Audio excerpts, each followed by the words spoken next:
Good morning from a rainy California today. And I hope those that are watching later won't too much of the echo here that I gotta turn off. The Twitch feed. There we go. Sorry about that. Hey, if it wasn't a rough start, then hey, it wouldn't be a live broadcast. That's so you know that this is made live, because I just started and stopped the recording on that one if I was making for that. Well, okay, before we get started, I just, want to thank everyone who's going to be watching, and if you would like the videos, I'll be making a formal start to an episode here in just a moment. But I want to take a quick look around. Got a bit to say about Stanley Baldwin in a moment. Okay, yeah. Hey, Toy Jet. Thanks for playing with me yesterday. YouTube was not updating the sort of live stream page, whatever. Well, did it about 6 times before starting the stream yesterday, so it had the wrong picture during the live stream. But afterwards I corrected it, and views have gone through the roof for that video. Wow, you're hitting on both. Okay, yeah, on both services. So yeah, that should be popular, and I made a very good thumbnail. I think it's going to get lots and lots of clicks so people can hear us going on about things. Right, okay, I think we're ready to, let's bring this up here.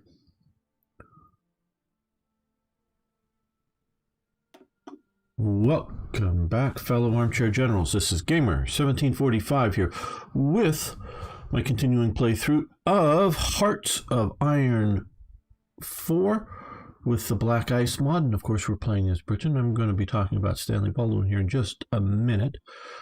But before I do that, if you haven't already, would you please subscribe to the channel, hit that like button, make a comment below, and you don't know how important it is to share the video somehow. Cool, very helpful. Toy Jet, very helpful indeed. Okay, so Stanley Baldwin.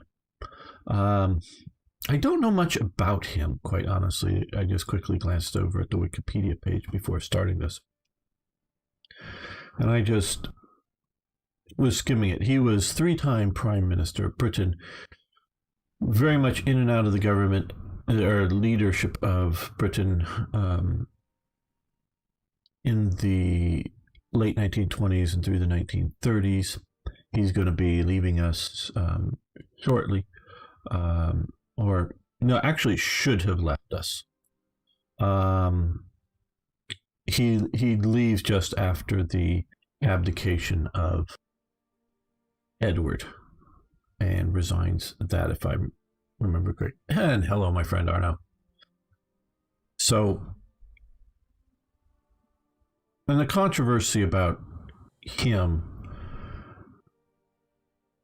I'm sure there's lots of little ones, but is over the deal, or the dealing with rearmament or armament, or however you want to say it, with Germany.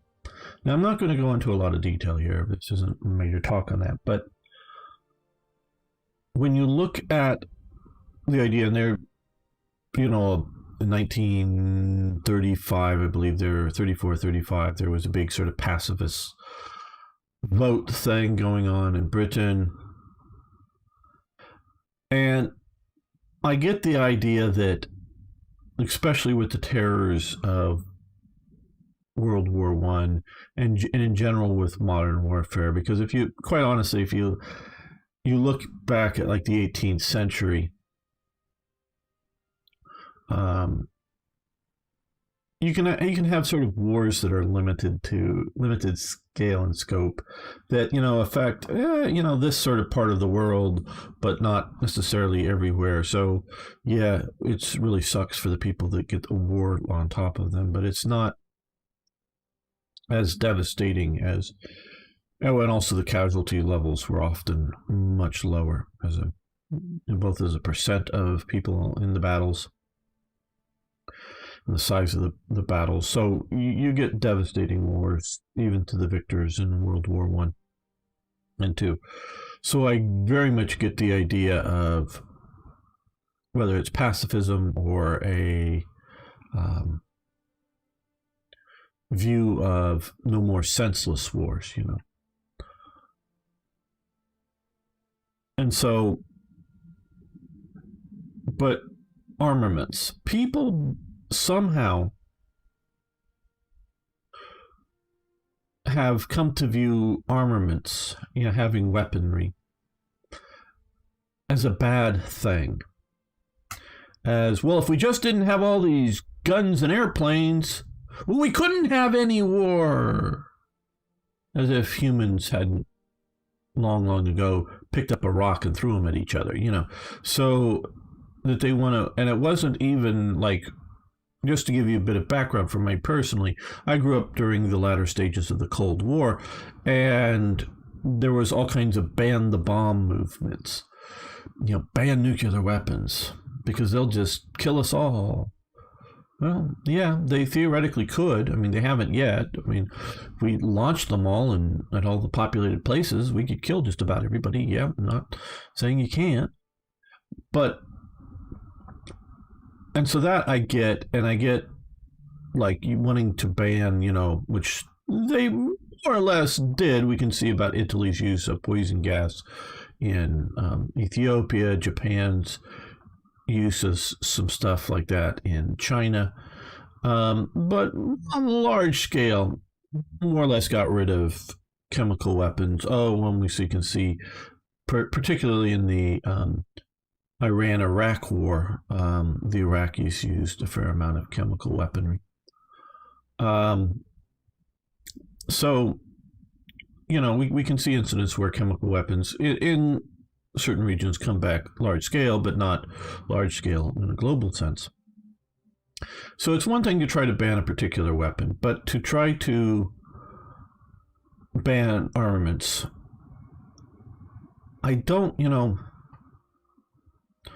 entirely understand. I get the idea of, but, just banning, we're not going to build rifles, machine guns, airplanes, tanks, whatever, We're not going to have a strong military because that just leads to war. And again, this may be coming from my perspective as someone from the Cold War. But the weapons themselves, I don't see as a cause for war. Just because the other nation is building a big army doesn't mean that they're planning on attacking you. Now, maybe if they're making all kinds of speeches saying, we need living room in the East, and we're going to go East, and we're going to go East, and we're going to, then that may be a clue that maybe they are going to attack you or attack someone. But just because they're arming up doesn't mean that they are planning on a war. Now, again, I'm trying to acknowledge that my experience colors my viewpoint. There was a senator from California, where I'm from, back in the latter stages of the Cold War, name of Alan Cranston. Looks sort of like Skeletor. And he was for spending unlimited amounts of money on weaponry, but was vehemently opposed to ever, if you will, using those weapons. Yes, you can maybe tell he was a Democrat. Now, see, I saw that as, because back then California used to make all kinds of stuff. They've driven everything out of manufacturing out of California with mostly high taxes, but other things as well. We used to make most of the nation's airplanes, and then they moved to the Northwest, and then, of course, the loony left has taken over the Northwest. So Boeing is moving its last sort of production out of there, moving into the American South, keep moving away from the loony left. And, you want manufacturing, don't vote Democrat. But, lots of people don't want manufacturing, uses resources, spoils nature, all that kind of stuff. I get it. But so he, wouldn't confront theaters in the Cold War, wouldn't support anti-communist allies. So I have a belief, because if you look at it, and records have come out after the Cold War, I'm not saying complete records, but records have come out of the Cold War. A lot of the funding, particularly in Europe, for the sort of pacifist rallies, pacifist programs, was coming from the Soviet Union. So I have a belief that a lot of the people that promote pacifism, not all, not necessarily the man in the street that, oh my God, yeah, war is really terrible. It looks like they're getting ready for war. Let's go march against war. Not that guy. And not maybe a few idealists sort of at the top, but a lot of the people at the top have an ulterior motive. It isn't pacifism. It isn't the lack of war. It is warfare by other means, if you will, which is the definition of politics, or one of the definitions of politics. And one of the definitions of warfare is politics by other means. So I know I said this wasn't going long, and it still isn't, because I'm not going deep into it. So I really have to wonder, what is the motive of the people that are pushing the anti-armament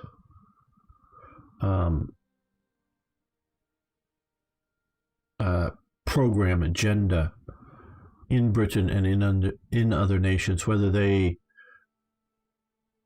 it's, what is it? There's got to be some other motives, I think, than purely not wanting a major war. So he very much, Stanley Baldwin, is against major public rearmament of Britain. And it's seems to come from a viewpoint that if we do this, it means we won't be able to win the next election, popular support, that kind of thing. Seems to. But he quietly does some armament, whether that is just to appease people that are pushing for armament, one of them being within his government, Neville Chamberlain, or whether he truly wants to rearm Britain, but has to do it as something that's not overly noticed by the population. So that is interesting. So he's leading Britain up until, very soon here. We'll see how and when he leaves. Like I say, he left just after they swapped out the heads of the royal family from Edward to George. The abdication crisis, whatever you want to call it. No longer effects from winter heating. Okay, you've got a white piece.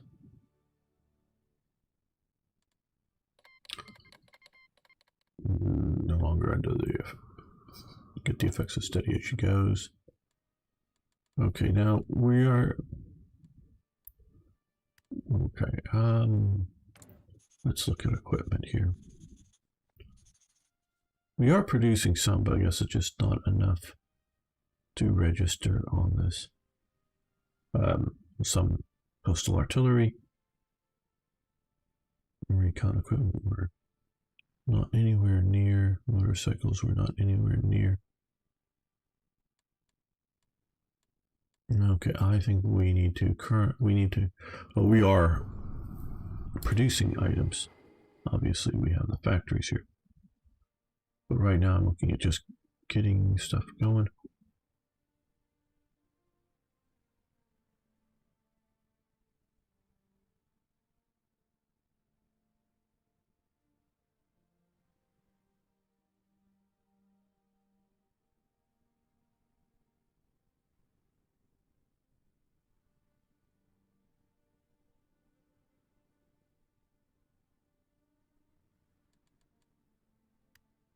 What should we do here?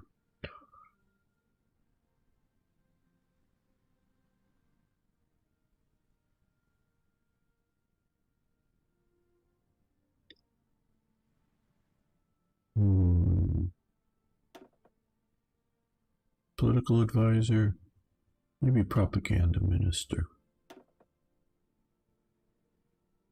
Peace and stability.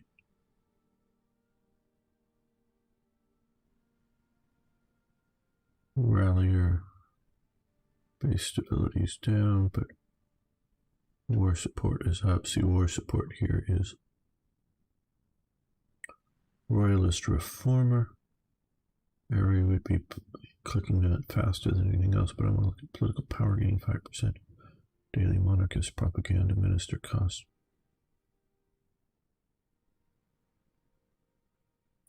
Staunch traditionalist.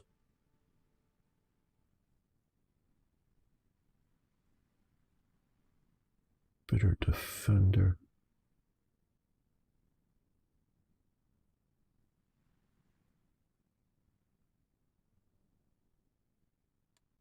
Well, we do have a lot of stability.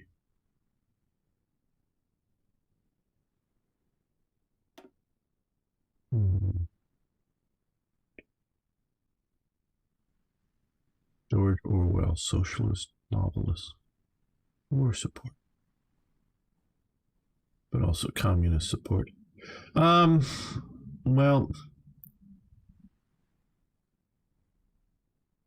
I don't think, because socialist novelist.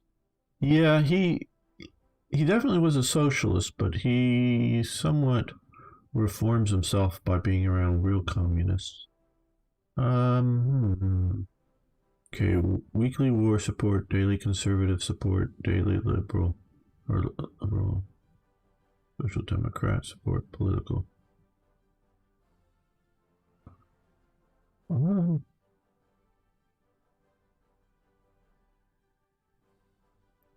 like that.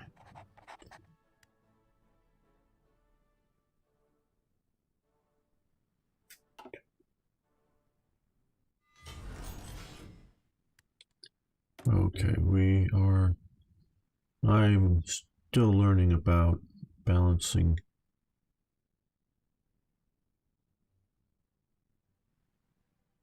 out the different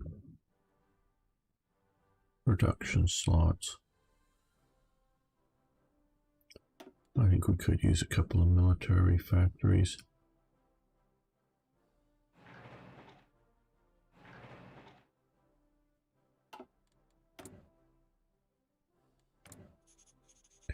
Yeah, recon equipment and motorcycles. So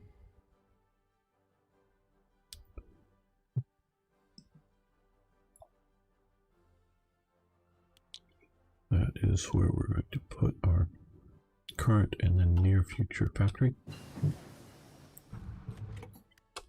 Okay, and I do quite honestly like the idea of these research companies and how they've done them. As many of you know, in Hearts of Iron 3, it's really, you can sort of shotgun it, and if you're a major power, you can really push everything. This is complicated. Not bad necessarily. Complication doesn't equal bad, it just means I like for Britain convoy doctrine. That sounds good. Just means a lot to learn.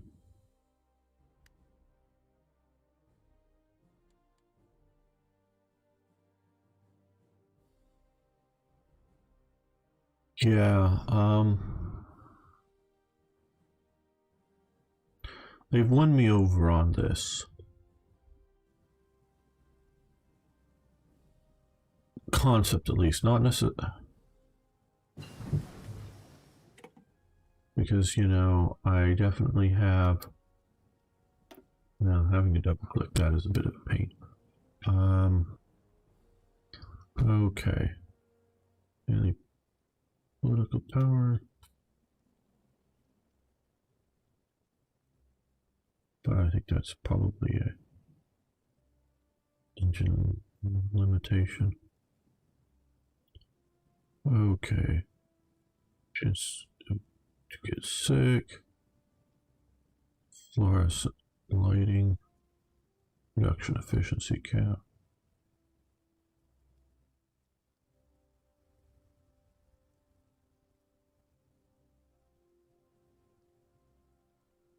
Yeah, I think we'll go with tool maintenance right now.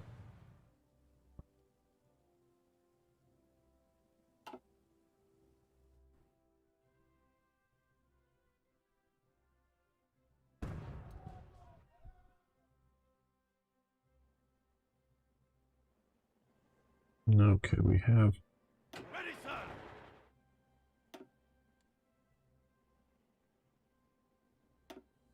Egyptian army out here. What does this look like? Okay. Semi-motorized infantry.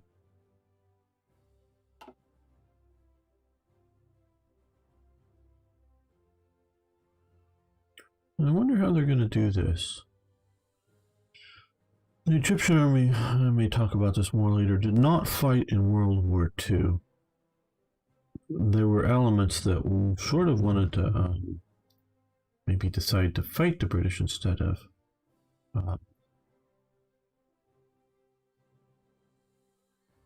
support the British. Now, they did not fight. It basically didn't, and it's basically all of its equipment is World War One equipment. Definitely all of its heavy equipment, like artillery, is World War One artillery. But it's a fairly largish army. There was an engagement in Siwa, the sort of oasis city out here, wherever it would be. I don't know if this is what they're thinking Siwa is supposed to be here, but that was just a really minor thing, a minor engagement with some sort of desert reconnaissance elements from, I think, the Italian, or was it the German army? It was a minor sort of skirmish as things go. But yeah, research capabilities. Okay, these are currently nothing I can do. Just wondering about that. Hello, Scooter. Well, right now, of the two, my favorite is Hearts of Iron 3 Black Ice, with preferably with a bunch of the mods.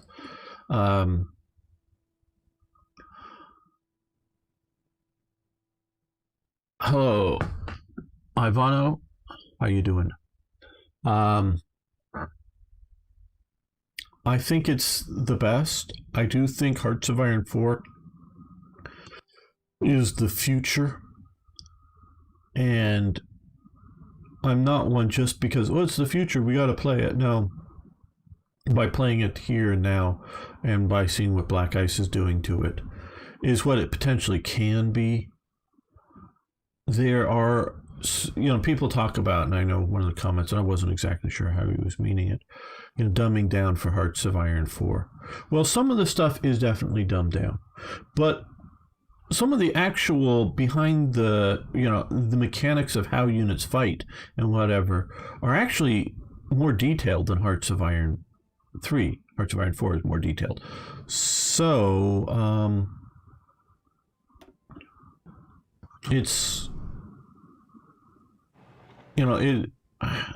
it's not necessarily black and white as, I'm doing well. Mac, how you doing? That's how I'm going to pronounce your Cyrillic name.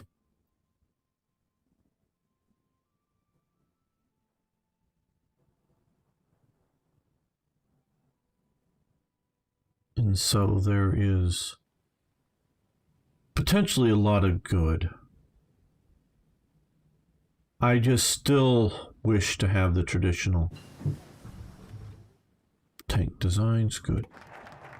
And we'll do his duty. Good.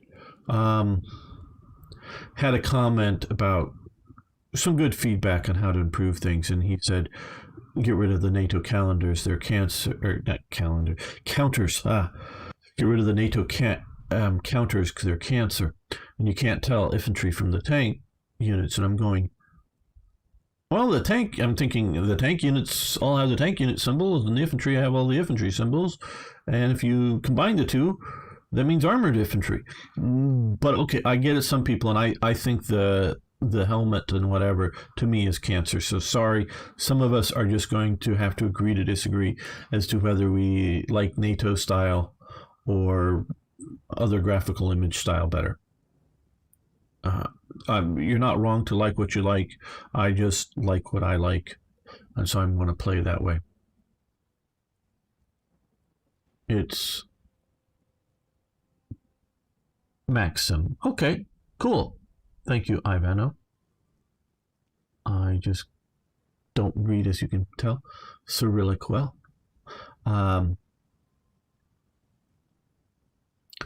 Fighting black ice, yeah, that's an element of pushing the engine too far. That's part of it. So, yeah,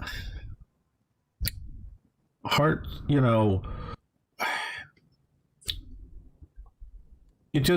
have to look to, and because of being a bit of a modder, I look to what can be developed from things. Okay, so we have tank design, so this is unlocked. Other things here, and we are limited in our, we can research here. So do we want to do gasoline engines or diesel engines? Fuel capacity, armor battalion speed. Okay, leaf suspension, recovery rate, max speed. Powered turrets, ooh, that's a lot of extra attack. 36, so let's get that going. And what else can we research? Okay. Yeah, this is over. Are we completely done with, well, we're not completely done with World War I tax. Yeah, we could do this. Okay, we've got every man will do his duty, which increases, that was the research slot. And we can zoom out here and see that this is a huge national focus tree, and I am not like familiar with it to know like just what paths, I want to go down. I'm just sort of looking one or two steps ahead. So naval base province, that's good. And also gotta look at the days it takes to complete. Some things are just like, oh, literally one day. So it's just like, yeah, you might as well click that, get it done, as long as it has a positive effect. Others will have, I think, up to the 70s days. There might be something a bit more.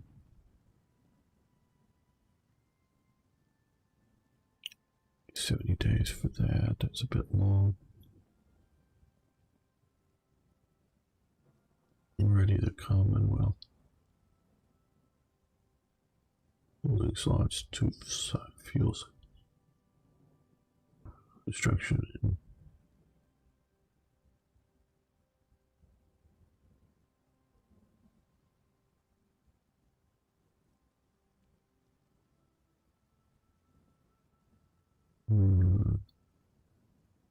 And a training basin. Encourage colonial elites, landward fortifications, developments in Australia. Those all look really good. Yeah.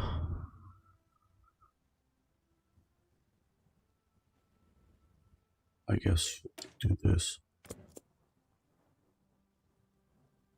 Good to hear, Scooter. I want everybody's feedback on things, even if we're I'm going to have to agree to disagree. But I really like to know what people are thinking.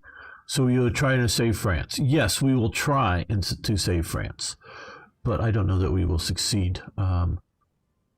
So you create and deploy a few armored divisions and place them so you can kick the Italians out of North Africa. Yeah, I'm looking at that, Arno. So what I'm looking at doing here is we're still, but we can talk about it for a moment. Still not 100% familiar with what's going on, including in which maybe I should look more. Okay, well, here we go. Send volunteers to the Republicans. Yes, we can do that. Economic support for the Republicans. I don't know that really the British did that off map. Gain support. Okay.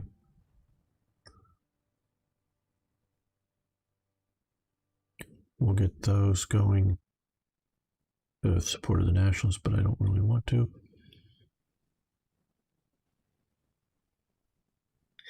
We have enough stability.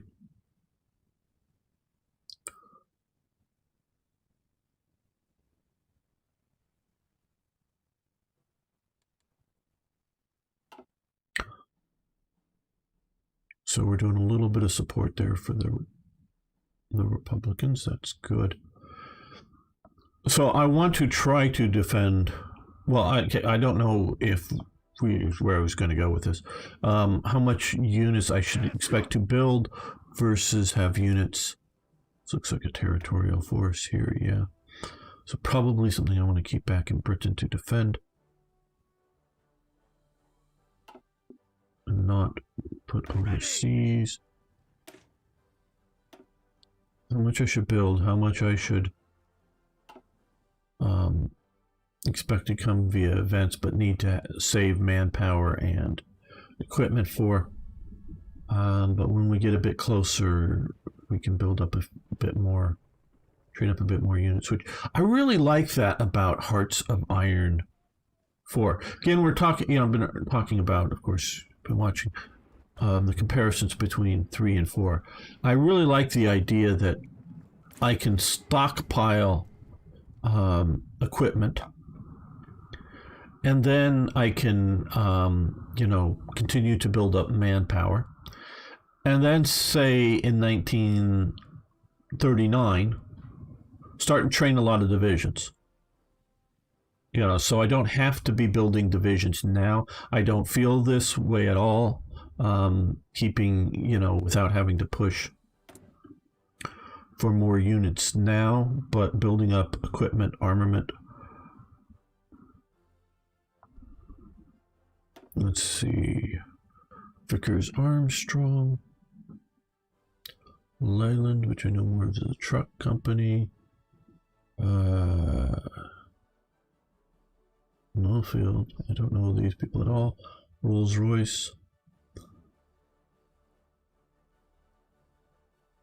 Armor research speed is improved. The Vulcan Foundry, don't know anything about them either. Not saying they don't exist. Vauxhall, again, I knew it more as a car company. Reliability, soft attack. Armor, hard attack. Infantry tank, tankettes, light armor, light tanks. Speed, research speed.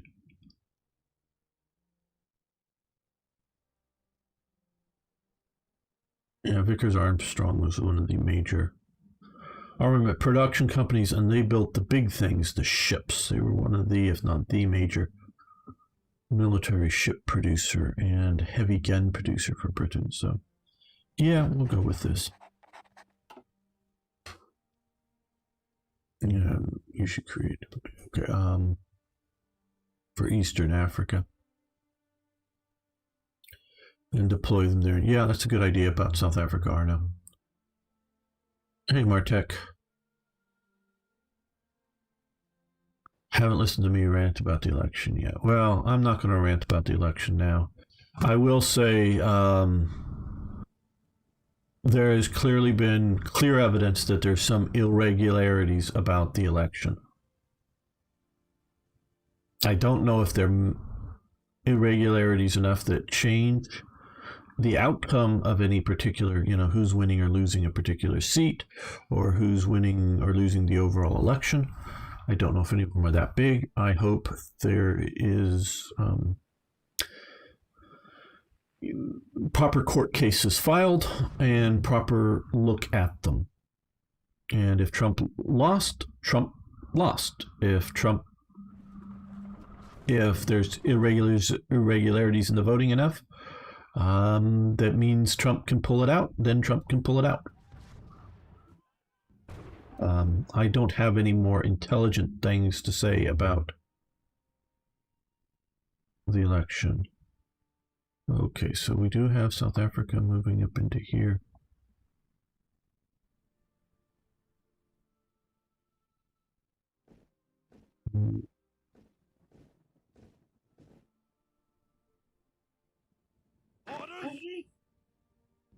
Rhodesian groups.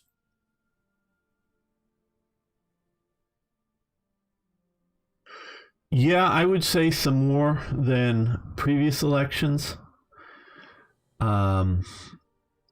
When you have, say, overnight, a reporting of 100,000 additional votes for Biden, but no additional votes for Trump, that seems to be an impossibility that's legit.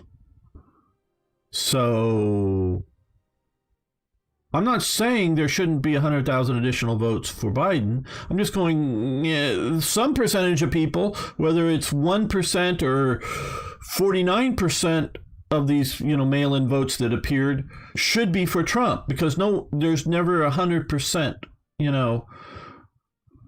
So yeah, when in Michigan 100,000 votes for Biden appears from somewhere, added to the total overnight, but there's nothing added for Trump. Now, maybe so I'm thinking, maybe there's a huge amount of votes added for Biden, and he should be winning in Michigan, but they don't seem to be counting Trump votes. So there seems to be something irregular there, significantly more than usual. And because things are more and more computerized, it's more and more easy to mess things up.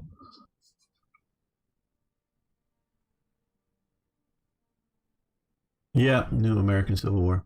Hello, OCB. Yeah, no, I'm keeping off of actually doing a rant about it. But so there are irregularities. There's one county also in Michigan that is a rural Republican county.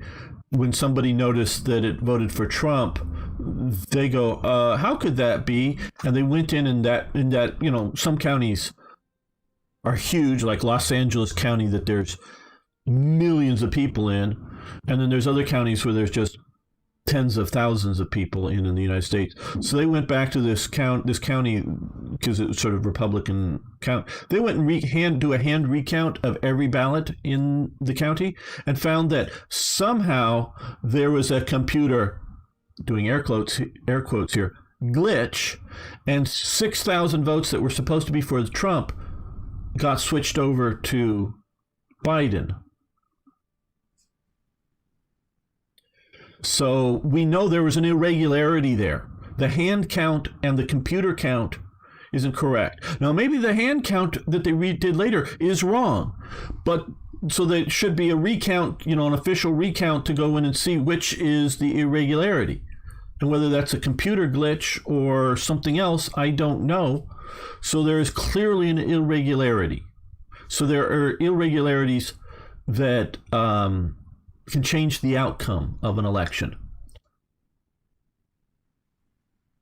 Yes, the Russian-Belarusian way of election. So, yeah, so I know there's irregularities. There's been stated and apparently proven, and this has come out from the official county clerks of that county, that the original reported electronic count doesn't match the hand recount of the votes. So one of those two has to be significantly wrong, of 6,000 votes. And there's 47 other counties in that, at least 47 other counties in that state that use that same computer software, and those 6,000 votes would turn like 100,000 or something votes over to Trump if it was just 6,000 per county. So that we don't know. Maybe it's just those one county. But why only one county that has this glitch from this company's software? So yeah, beyond all, like what I'm saying is we know there's irregularities, and they could be significant, as in significant to actually change outcomes of the election. And so yeah, that needs to be looked into. Well, we're going to build some more civilian factories. So I don't have anything more use to say on it than useful to say on that, because anything else I would be saying would be either hopes, desires, or speculation or whatnot. But those we have evidence for.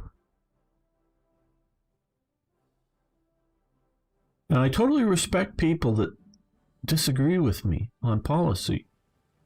And all I'm quite honestly really trying to do here when I talk about Morgan Freeman's birth, I know they put this in, you can play Black Ice, low echelon support, is to present a viewpoint about something about history, like I was talking earlier about pacifism and whatnot.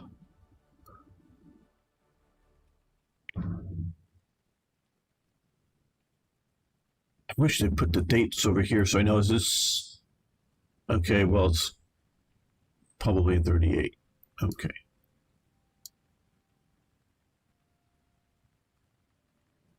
Blenheim Light. Okay, well, let's start the Hurricane multi-roll.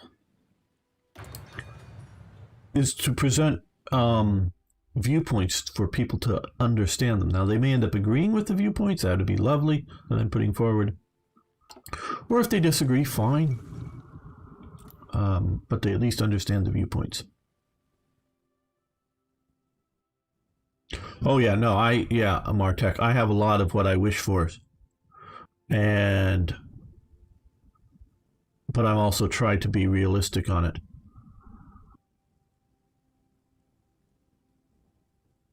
Yeah, on the models trees. Let me come over here and look.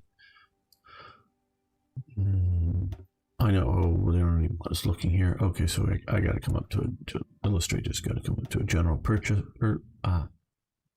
line here. Okay. Well, how do I put this?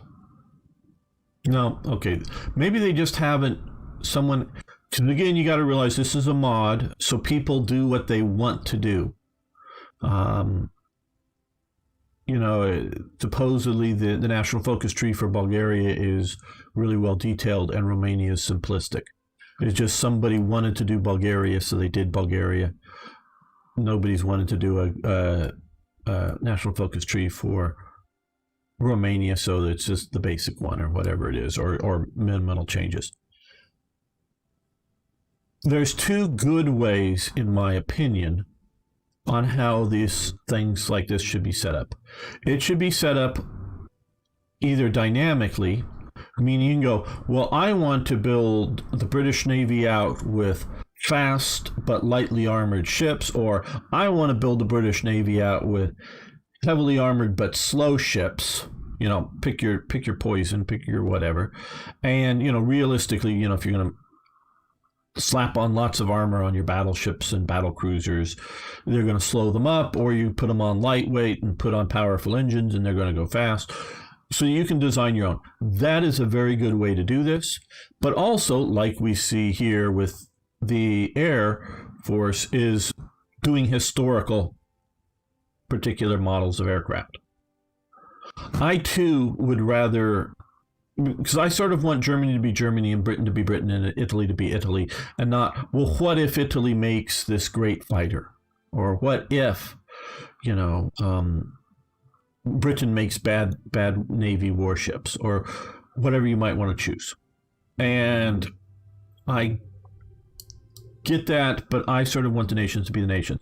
Now, some of the technologies are things that get upgraded on ships over its lifetime, like radars.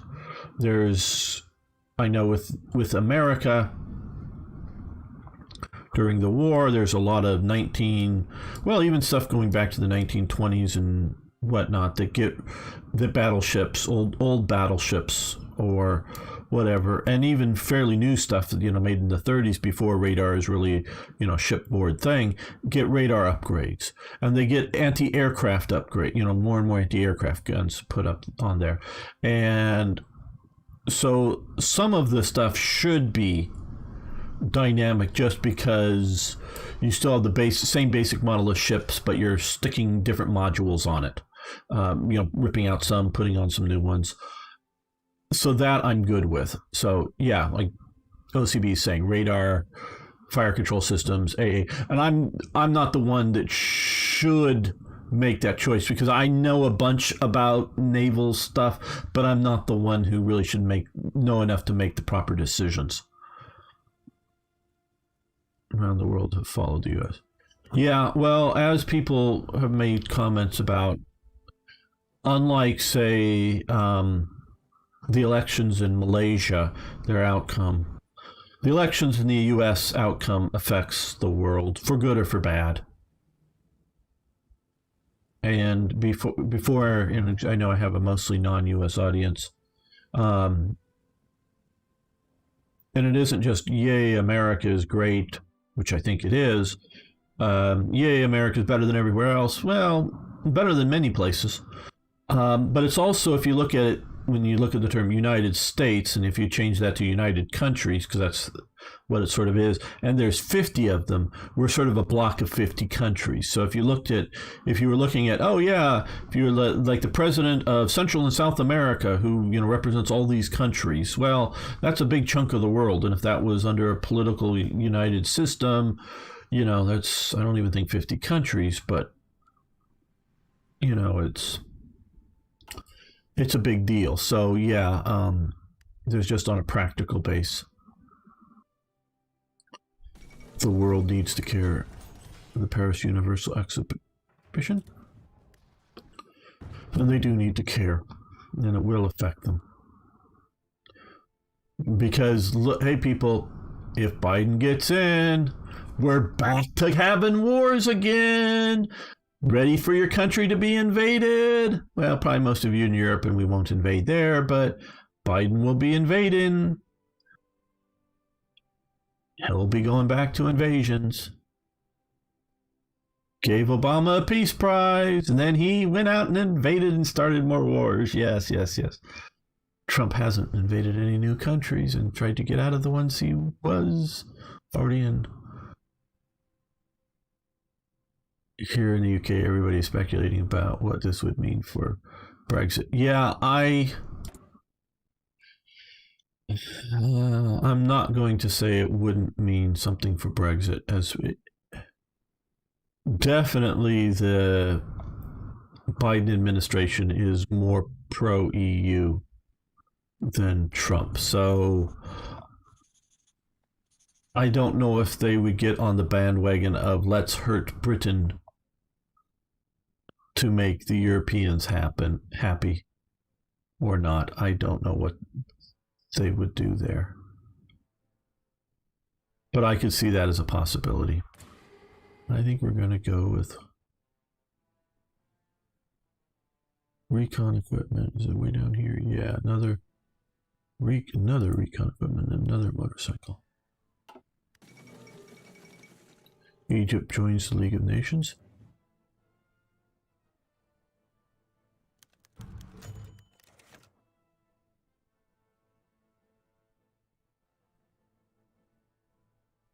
Yeah. Hey, good. There's definitely the situation with. Okay, Stanley Baldwin resigns. Yes, and he did resign in May, 2 weeks after the coronation of George the Sixth.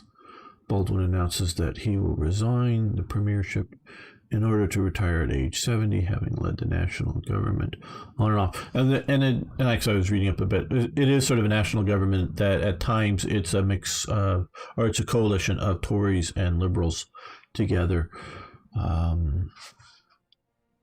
So yeah, okay. So we're losing that, but we should be getting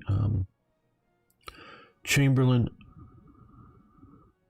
So still not pushing the war, not war support. No, nobody was watching the Facebook thing that I could really tell, and nobody was at. Well, there was one comment, I think, once, Arno. And to keep it going, I'd have to keep paying. I'd have to pay for it, and so it isn't worth paying for. But I really love to have a Facebook audience, but it doesn't seem to be the way to an invasion. Okay. Well, I think we're going to end the episode here. I want to thank you all for watching. Thanks for liking the videos. If you haven't already, please subscribe. See you next time for more, yes, more Hearts of Iron. Okay, we're going to keep going here. I just want to save this.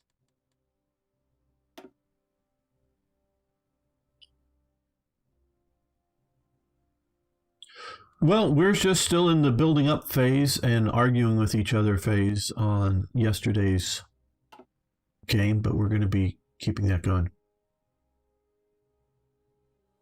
Yeah, there is. Facebook gaming is a significant segment of gaming out there, and it has, unlike the, I already forget what, that Mixer, which was trying to create game streaming out of nowhere. Facebook does have a significant audience, but you're absolutely right that, Facebook moms don't watch Hoi 4.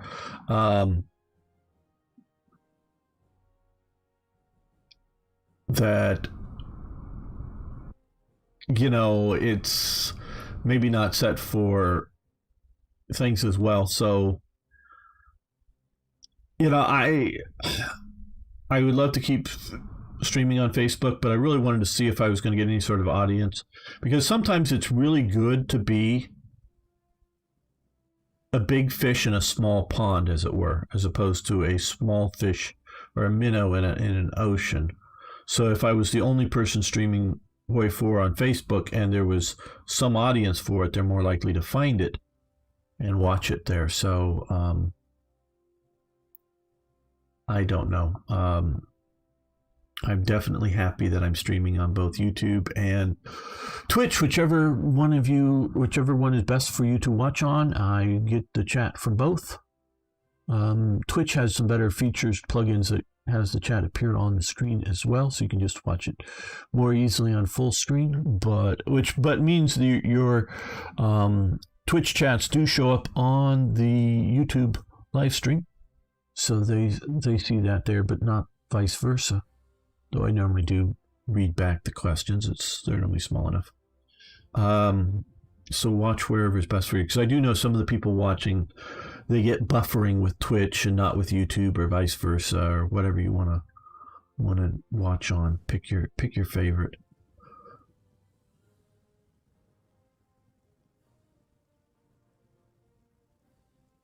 Yeah, absolutely, OCB.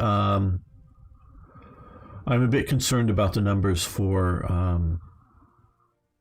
War Thunder, and I'll tell you part of the problem with War Thunder streaming is too many of the viewers become players and they stop watching, and either to save the bandwidth or something, so it reduces watching numbers. But I'm having fun playing with people that become players instead of just viewers, so that's part of it.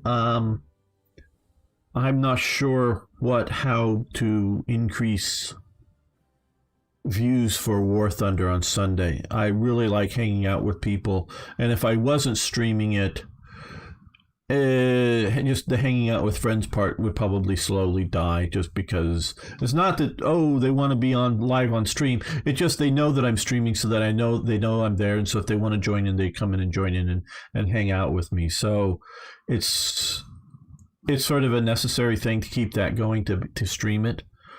But I really don't know how to grow it, and I know there's an audience to watch War Thunder live. I don't know if Lum is complaining too much. A little bit of Lum complaining is nice. And I don't know if just our chatter is not fun enough. I don't know. But I really would like that to start a bit, even if it's just one or two at a time. We'll see, Arna. We'll see. I'm building up equipment here. So we got light tanks. We only got 79 light tanks. That's not so much. And if we want to train up, that's going to eat those up. We're still trying to get more recon equipment. 24 light tank. I think we're going to wait. I get the getting on stuff, but I think we're going to wait to 38 to really start building units. Which is, not hugely far off, but a ways off.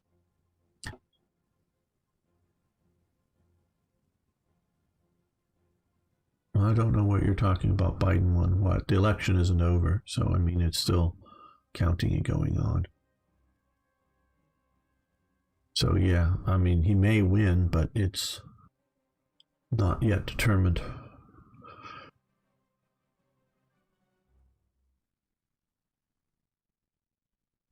Oh well, yeah, I don't know what you're seeing, but it's not over.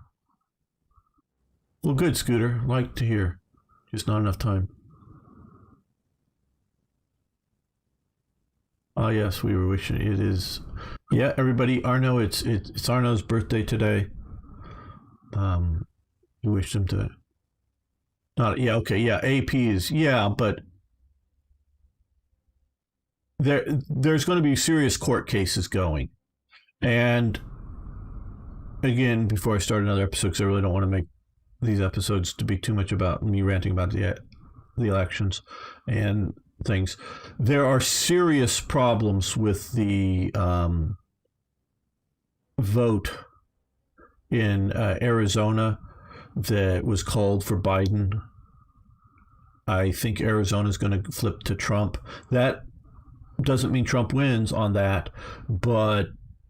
and the voting in Pennsylvania, the Supreme Court has said to keep all of the late arrival counts away from the on-time arrivals. And if they take out all those late arrivals, it might flip it back to Trump. I don't know. It's going to be decided. It's going to be decided in the courts, I think.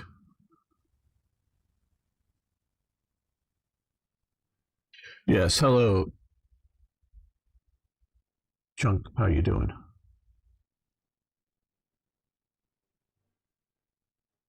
Yeah, well, Fox News is, I don't know.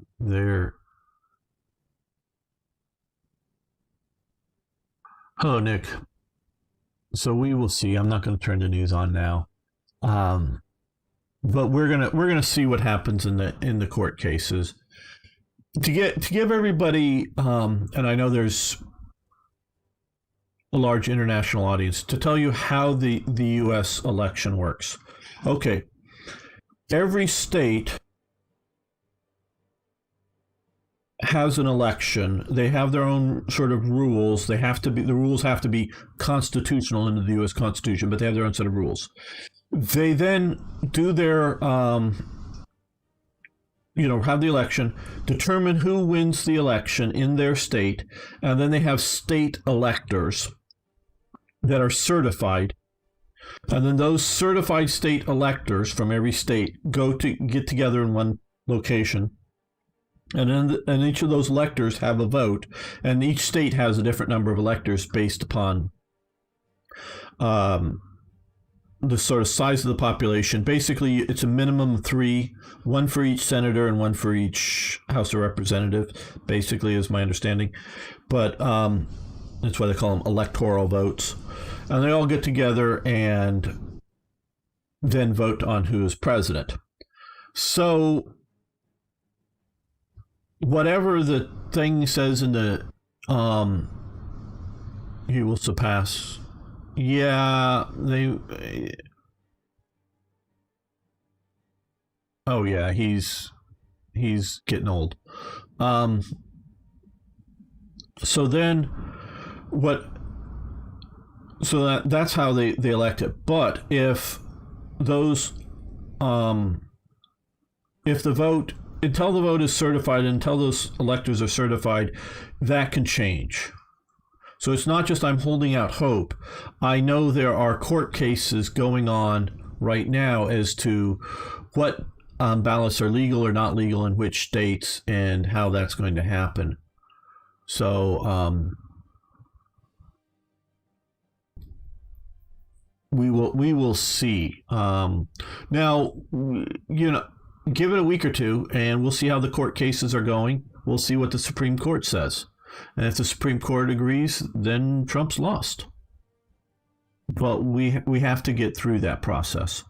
And it also says, we know that they're going to recount in Michigan. But Michigan, according to its rules, cannot do a recount until it certifies the election, which isn't going to happen for a week or something like that, a week or two.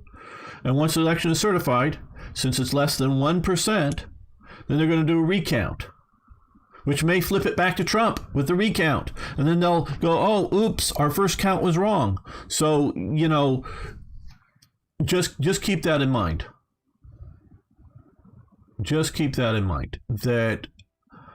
And that's just, I know, in Michigan. And so each of these states. So when it's really close, when it's less than 1%, there may be a recount and it may get flipped back. Or it may get bigger for the other side. I don't know. But I'm going to go to the bathroom. I'll be right back before I start another episode.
Oh, hey, Aries here.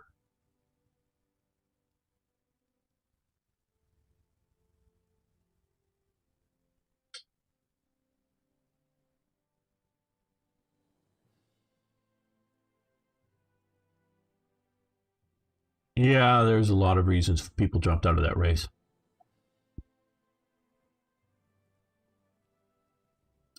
Well, mentioning Biden's age, maybe you caught a story a few weeks ago that Nancy Pelosi was trying to set up a commission within the House of Representatives to do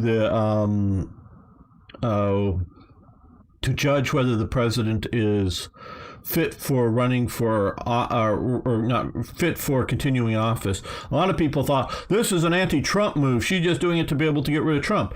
I actually think, and from some other people have also said this, that's more to get rid of Biden once he, is in there for 6 months and then decides, no, we're going to get rid of him and put Kamala Harris in charge of it. So that may switch over here.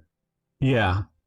And so that was, I think, quite honestly, her commission that she's putting for the 25th Amendment or 25th article or whatever. Yeah. Is to directed more at getting rid of Biden if he gets too senile, and put Kamala Harris in charge of it.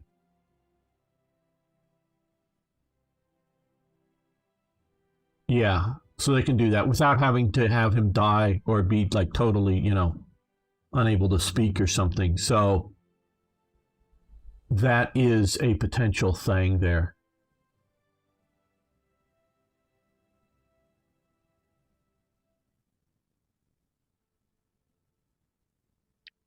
So yeah, okay, but we're gonna try to. I know it's a lot of people's topics. It's who's governing America is important. It really is. But I'll tell you, the thing that I fear the biggest now, and which is very interesting, that Trump is losing, but the Republicans are gaining seats in the Senate and are gaining seats in the House of Representatives. How is it that Trump is losing? That's something that people also, another irregularity people need to look into. But the Senate is going to be firmly controlled by the Republicans. So they can't pack the courts. They can't add new states. They can't do anything to change anything. The one area that I'm really concerned about is our Google overlords won't be kept in check under a Biden administration that they would be under Trump, but Trump hasn't done too much.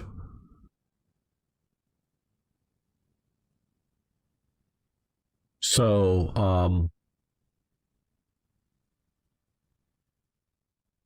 well, the current president has whatever powers he has until he's out of office. Now, does he have the power to persuade Congress to do anything? Well, the Democrats know. So you're going to get nothing out of Nancy Pelosi. So anything that takes, so he can appoint judges, because those are confirmed by the Senate and not by the House. And so he really can't get any laws passed between now and then, because Nancy Pelosi's not going to let Trump get anything through.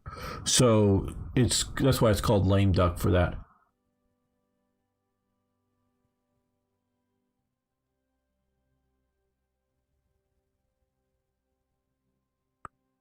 So yeah, so we'll see what happens. Like I say, there's a lot of reason to think that this is not over. I'm not saying I think it's going to change the outcome. I think it might, but there's a lot of stuff still to be sorted out with the courts. And Trump, he's doing what it's coming down to is what they call lawfare. Using the law to achieve your goal. So everything he's trying to do is legal because he's going to the courts to try to do it. So before anybody going and saying Trump is doing anything wrong, well, he's just doing legal stuff. He's going to the courts and trying to get decisions out of the courts. And if he can do it, he wins that way. He wins that way. Because it just, again, every state sets its own regulations. And I know in the state of Pennsylvania, the law says, I haven't read the law, but my understanding from reporting is, the law says that all the mail-in votes have to be in to them by election day, which was November 3rd this year. Has to be in by that there.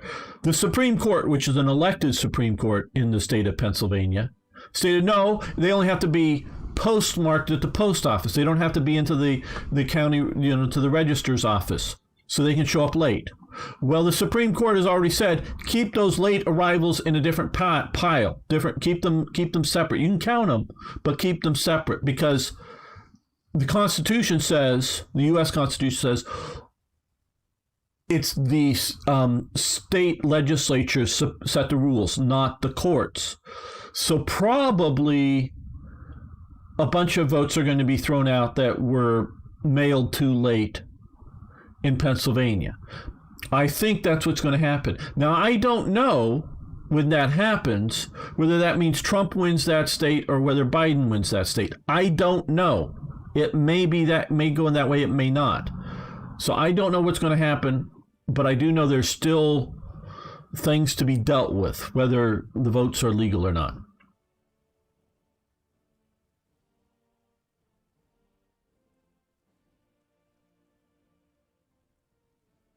Yeah, the mail-in voting stuff is bad.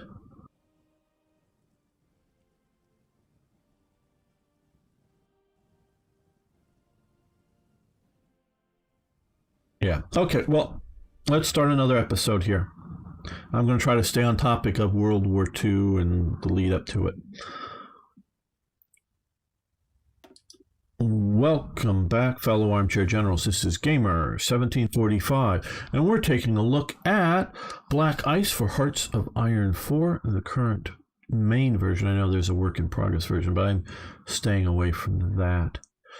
And of course, we are in 1937 in Britain.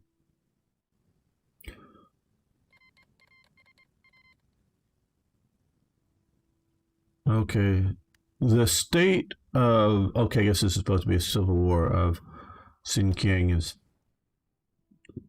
declared war on the state of Xinjiang. Okay, these two guys are at war with each other. Okay.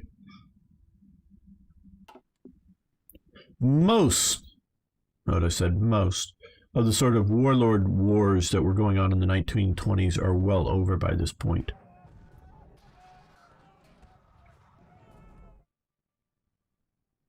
In China. But there was a lot going on early on.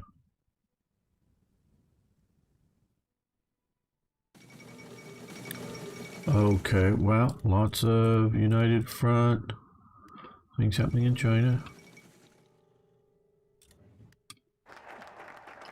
Overseas service. They're joining their cliques. Okay, this is sort of what I'm looking at pursuing here, but I want a Mediterranean basin, like 14 days experience command.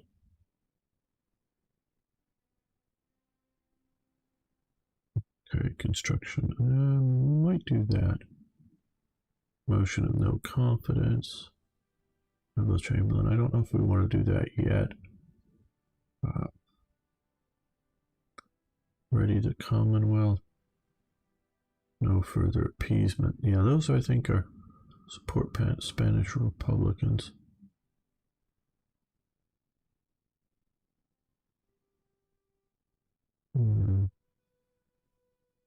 Maybe we want to do that. Failed in attempts to defuse living waters. Maybe we do. Let's see what. Okay, 28 days. 28 days. Do we want to help out the Spanish Republicans?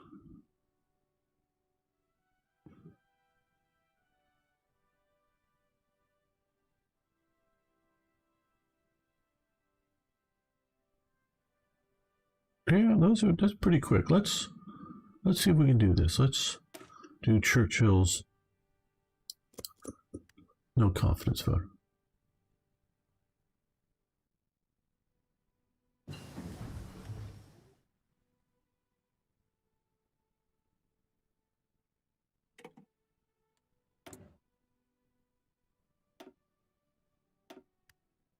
Okay. We've got powered turrets, leafs, suspension. Speed is up. This is just fuel capacity, fuel storage.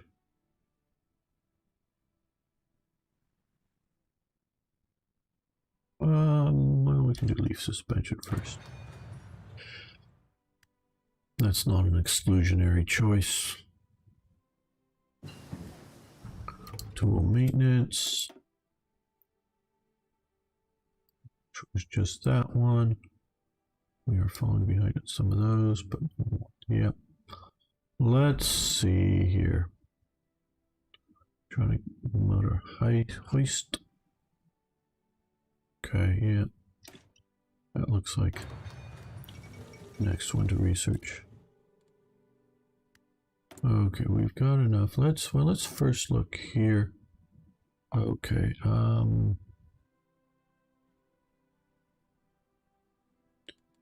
maybe we could use more command power to get some more of these things.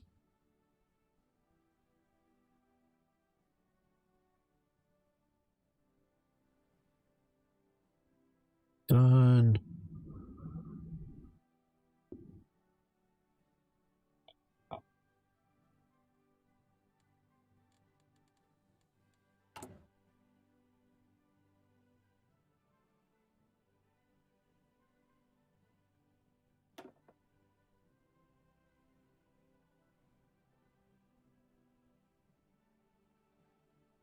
Hmm.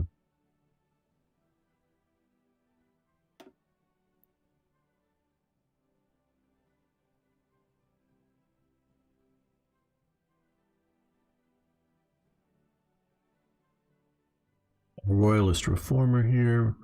Very.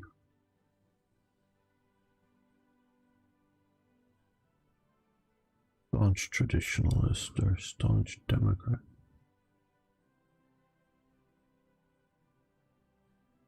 5%, 5% power gain daily. We'll go with the royalist reformer.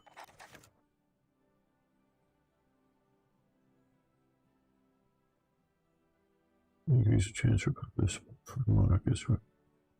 Well, the idea of monarchy in the United Kingdom never, no matter how long, it remains. Are the British people ready for monarchism?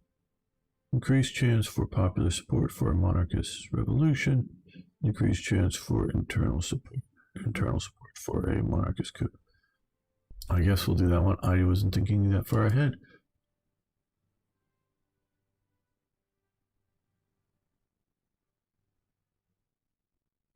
Yeah, hotspots that I don't know. I'm avoiding all that stuff personally. In the United States, shall we say, we have constitutional rights, or at least I thought we did. There's a thing called the Constitution that supposedly gives us rights, or supposedly spells out our rights. That some of this stuff seems unconstitutional. And I just saw a tweet about a massive protest about some of the lockdown in Germany. The governments are going to get a lot more pushback a lot faster if they keep pushing this, just as a practical matter. Okay, let's see here. Andrew Cunningham, I've heard of. Bruce Fraser, I've heard of.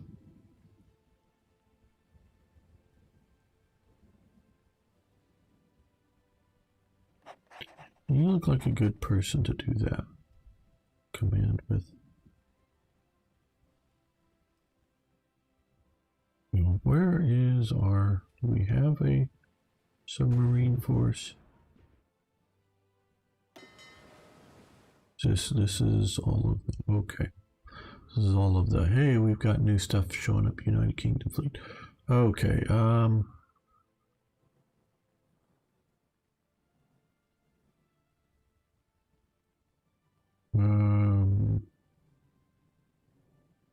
I just don't play with the Navy enough playing as Germany. Okay, so let's do select ship types. We're going to select SSs. No, this is maybe not what I'm looking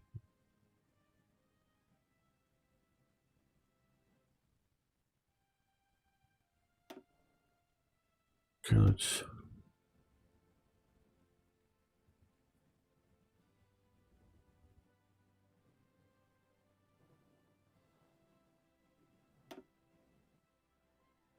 Okay. Now what I want to do is just break off all the submarines.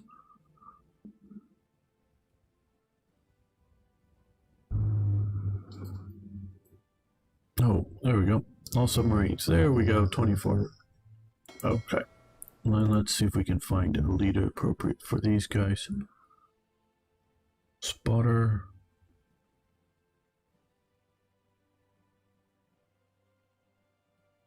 Mountbatten combat is definitely not him. The submarine gunnery expert, no. Battleship adherent, no. Blockade runner. Sea wolf, there we go. That's a good person for that. Now, we got 24 of these guys. Let's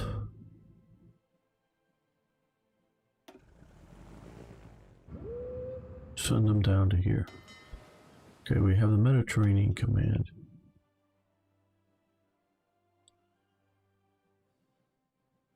Rear officer, aviation enthusiast, superior tactician, blockade runner.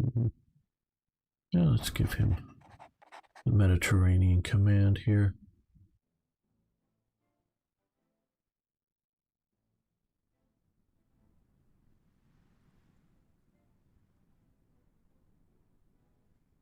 The mistake is that they didn't shut down the schools and universities, so.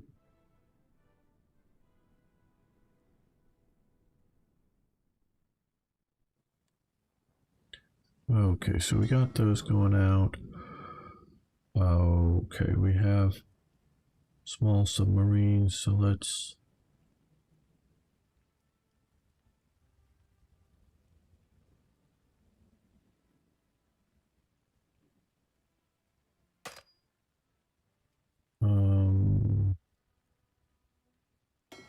no.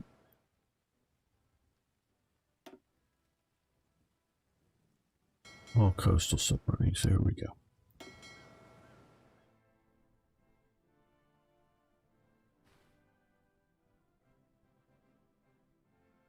I'm thinking maybe Malta. Get them out there.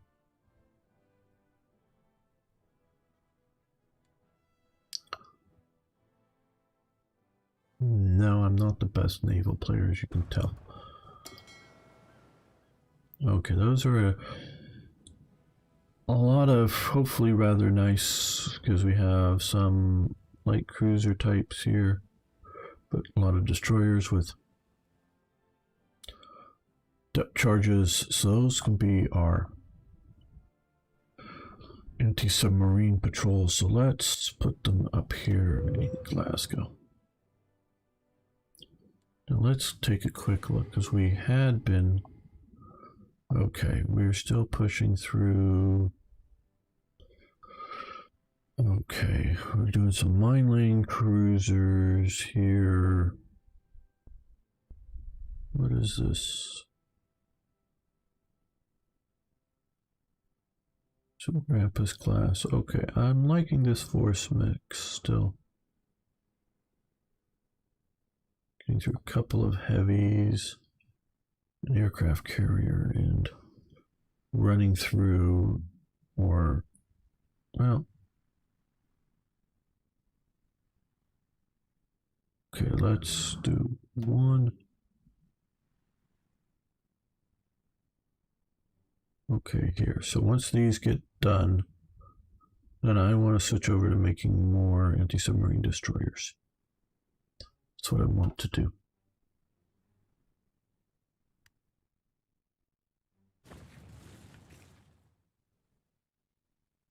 Now I am hoping that I can with Britain. You know, told North Africa, I'm going to try to save France, but I'm not going to suicide my, main army to try to fail and save France. So, what is this? Oh, it's just that thing. Okay. Amelia Earhart circumnavigates the globe.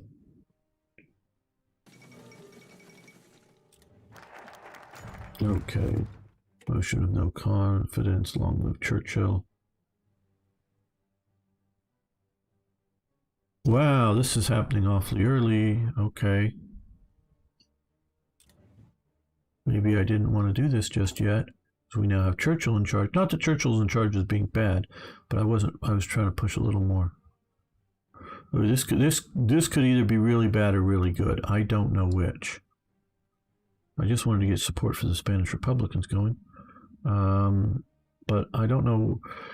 Because I don't think Britain is really ready in 38 to go to war over Czechoslovakia. So I don't know that we're going to kickstart the war industry. We'll see. We'll see what we do. And maybe, again, we're taking a look at this. We're learning about this, you and I together.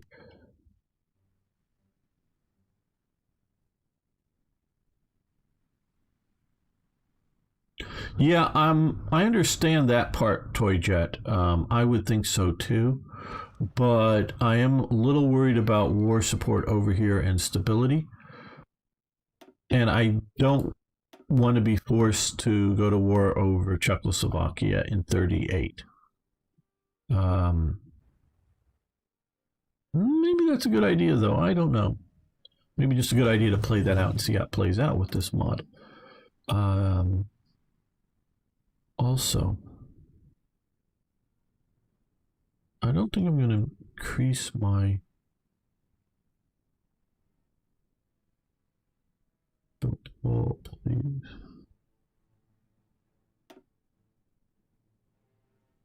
Where can I build? Police station here. Well, let's look at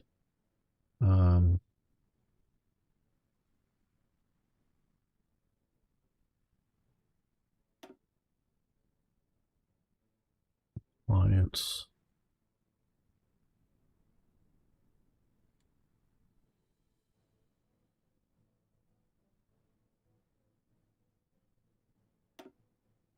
Resistance maybe is a little more helpful here. So look at my empire. 4% there.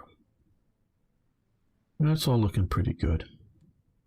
So I don't think I'm going to build police stations at the moment.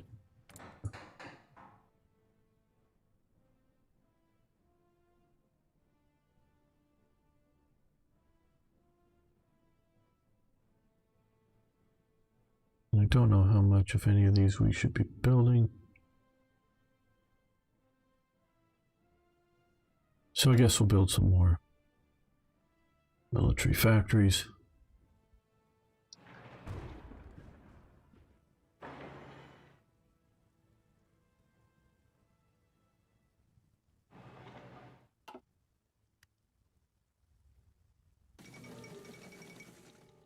Apollo Bridge incident. And dispersed industry now, very good. Okay, now into the black ice thing of workshops.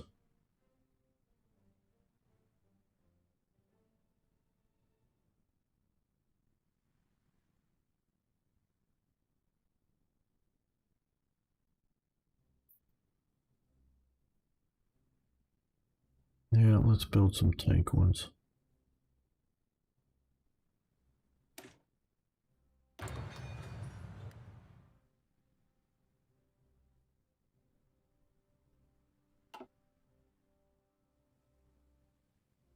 Hello, Victor. How you doing? Construction. Okay, which sort of, at least as Germany, I'm always worried about resource efficiency gain. Sure, that'll be an issue with Britain, but not as big, I don't think.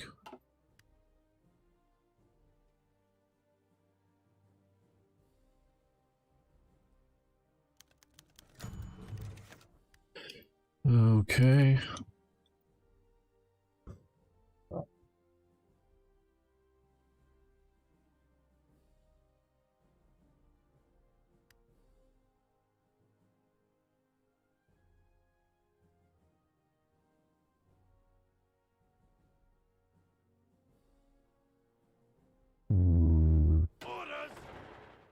Okay, the Guards Infantry Brigade. The London Division. Okay, they look basically the same, I guess they are. Yes, sir.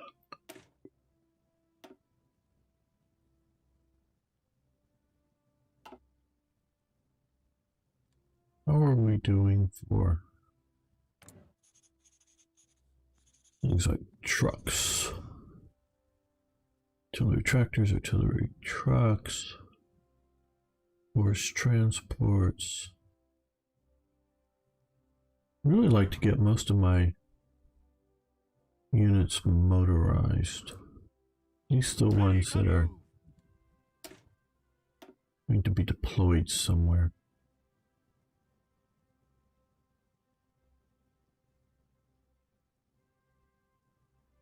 Can we do that? Okay, well, let's create a army here. Look at this. What does this look like? Okay, this is, yeah, it's armored, but it's still just early pre-war thing, so it isn't much.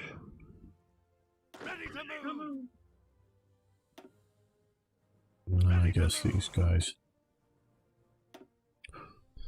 Okay, yeah.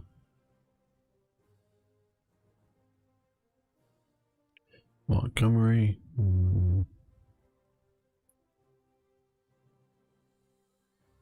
Montgomery may be the best here. Cautious, yes, I know he is. Media personality, army reassignment duration 100%. Yeah, that's appropriate for him.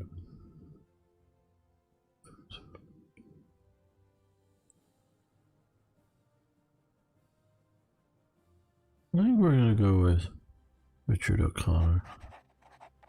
And for overall command here for Field Marshal, Auchinleck.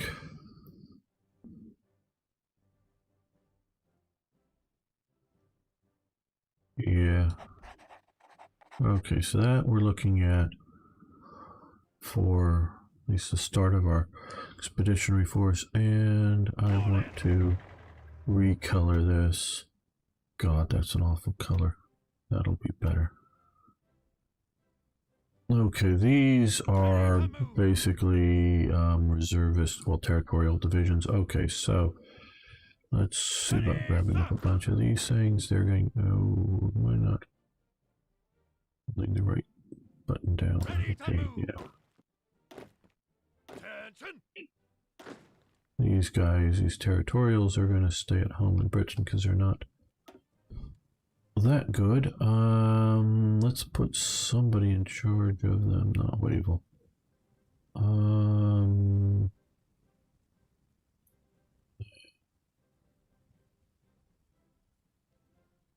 Okay, now armored officer, logistic, defensive doctrine. Okay, he's going to be in charge. Oh, we're going to like go with that. That's a little better in color. And also put him under here as forces at home. Let's take a quick look at here. Yeah. Cavalry brigade. Do we want to do that? Okay, that's cavalry with, yeah, at least for now. Yeah, this is more what I want most of our divisions to look like. Where are we still using the horse transport? Motorized infantry, motorized artillery, anti-tank maybe? Okay, we can't change these. These are locked. Or we gotta, yeah, we gotta change them here if we can. Okay, no, here. Motorized brigade. Is there a motorized anti-tank? That would be a good swap out there.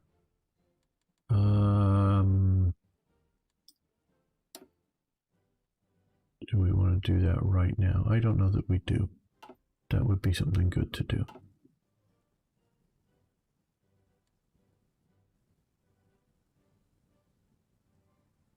Okay, now for thinking ahead, and if there's going to be a Norway campaign,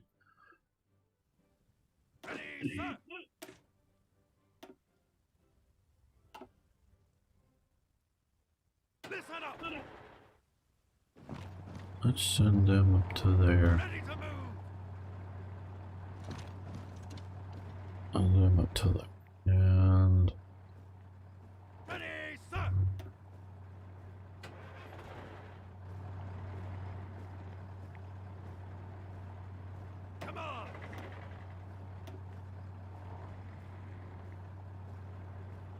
We have a particular cold weather person. We get ready to invade Norway.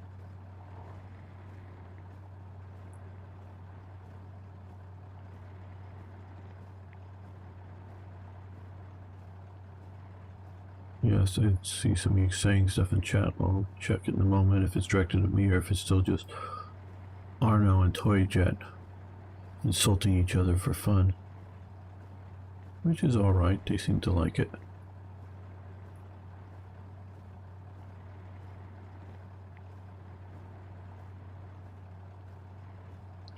Whether they mean it or not, I don't know, but it's their sort of entertainment. Okay, well, I'm not seeing... Well, let's maybe go with a bit better guy than if...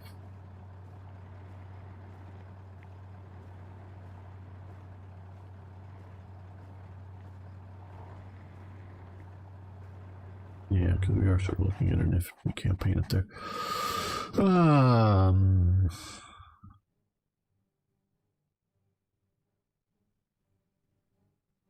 No, Mountain Blade. I've heard good things. I've not played that. Okay, and again, god-awful color. Ooh, in the right mind, let this person pick the color palette.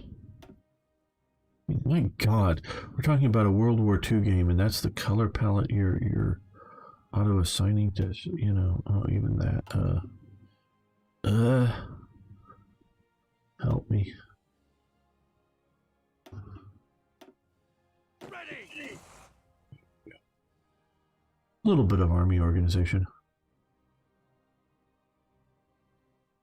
Well, that's always fun, I guess.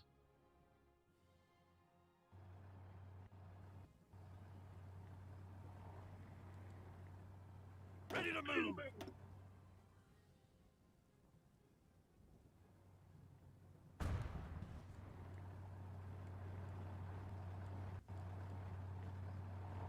Okay. Now these territorial units, we really don't need to hold down support for the Spanish Republican. Let's move you up to Hull. Sort of hold the ports a bit. Just because I'm lazy and would rather do it now than... Move out. Wait. Ready to move.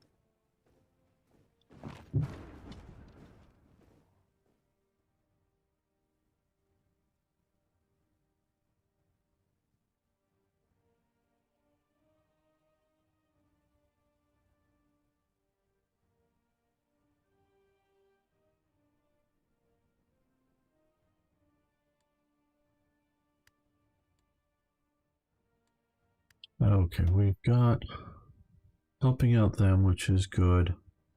Ready to Commonwealth. Okay, we're gonna stay away from that stuff for the moment. Anti-non-contact committee. Okay, mine sweeping, that's cool. But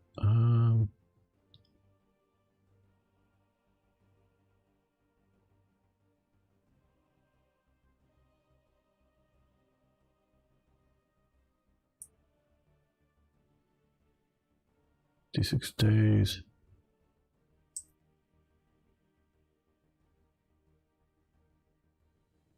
Okay, another civilian factory war support. Shadow scheme.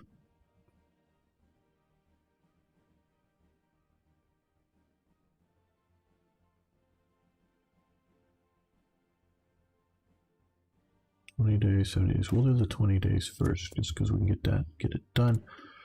Okay.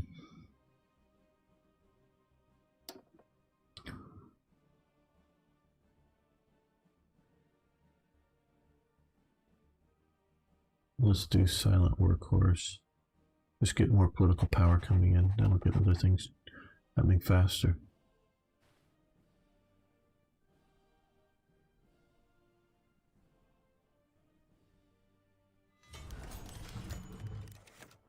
Wellington gets a General Travel retires. Okay, we wish him a happy retirement. I guess we'll wish him a happy retirement. I do not know. Okay. Now we want to produce destroyers in an anti-submarine type capacity. Leader class destroyer approved. Yeah, I think that's what we want to do. Get through some of these cruisers. Hoping our mine laying ones operational.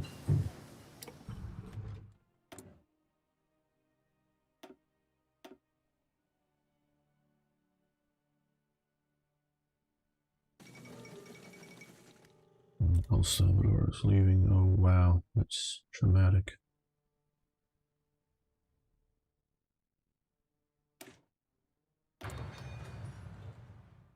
Okay, now that we have some tank workshops,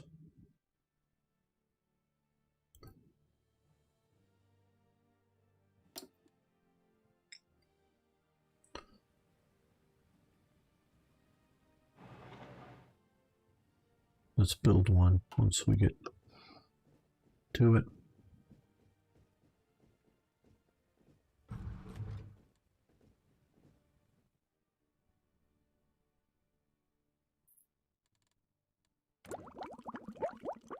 We're almost to the Walker Hurricane. Okay, Yugoslavia requests sales of planes. Divert fighter production to cover the order. We can't spare anything. Divert. We'll do this at least once. Leaf spring suspension. No, we just wanted to bring this up.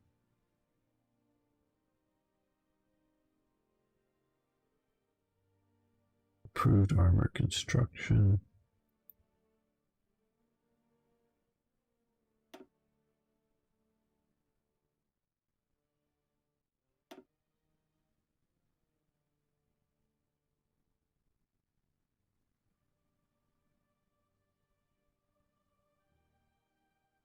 Well, let's do a little more improvement over here. Let's go with gasoline engines.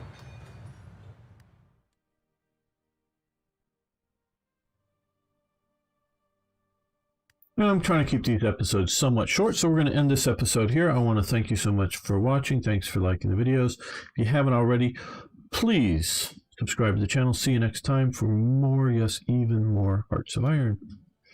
Okay, and let's make another episode.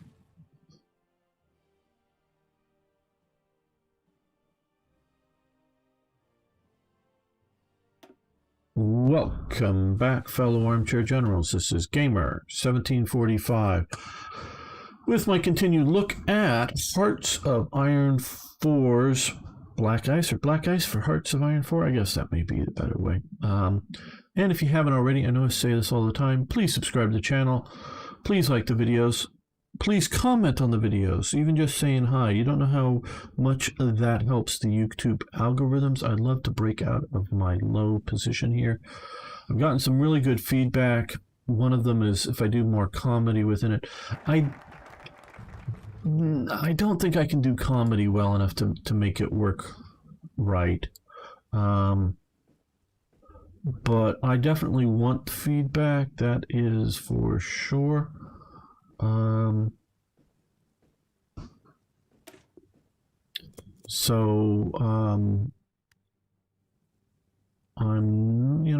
don't know.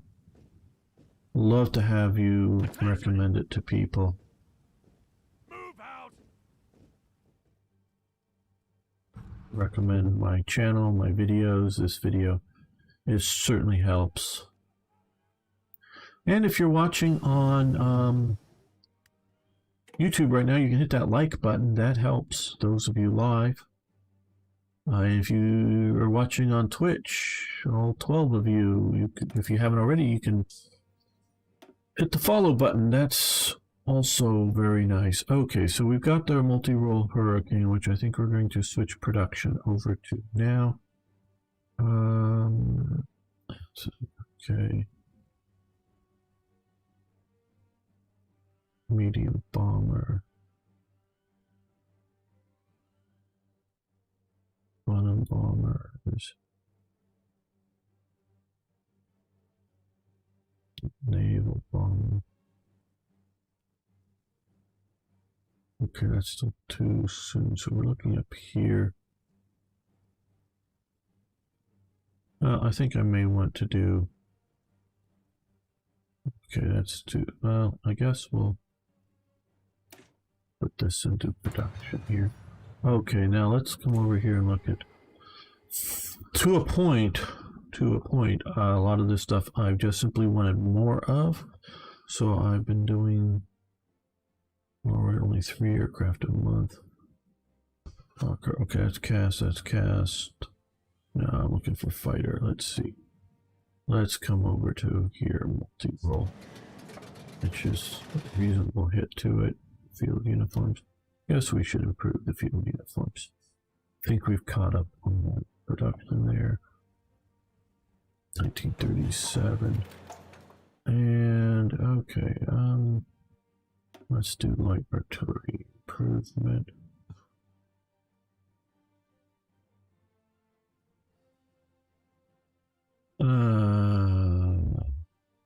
Just smart 2 artillery for light caliber weapons. I guess. Good.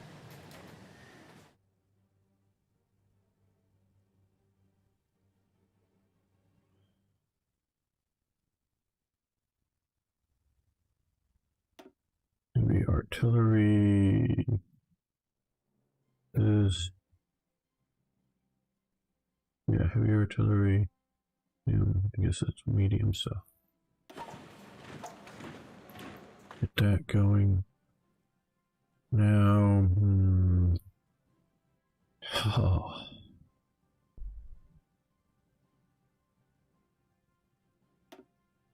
New armored cars.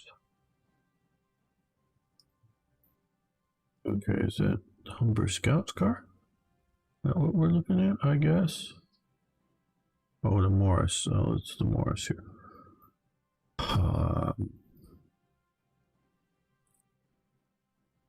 I don't know. I sort of like the Rolls-Royce Scout cars. I guess these will get rid of the Austin Tilly to go to. Is it the Humber Scouts car? I gotta look that up. Or I clicked the one with that.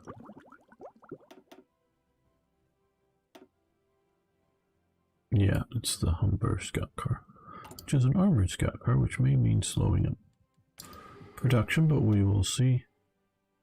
Okay. Not too bad. Arno's moved over. Sure thing. Tundra sheep. I should have Eric make a Hoi 4 mod that adds me. No, you shouldn't.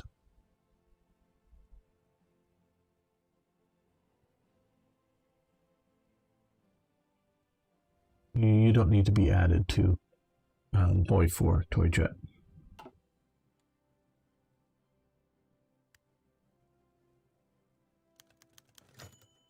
Okay, Hawker Hurricane, Splendid Machine. Yeah, they were pretty good. I don't know the specific models. Okay, what might we want to do over here? Okay. I know we've been using a lot of our command power to help out Republicans, and I think we will do that a bit more.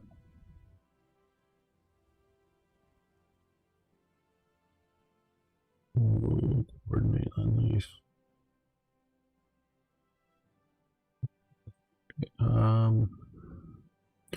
Yeah, we'll spend this here because we look at the... I don't know if the Republicans are just doomed. But let's do what we can.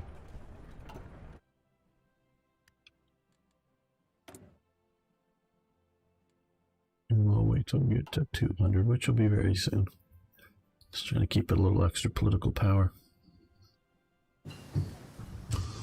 Artillery workshops, good.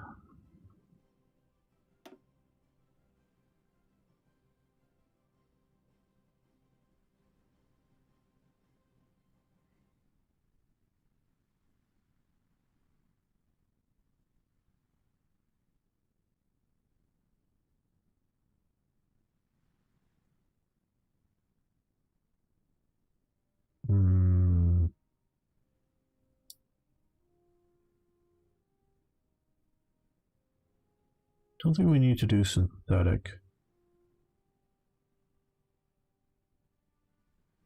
Refineries, I just don't think we do.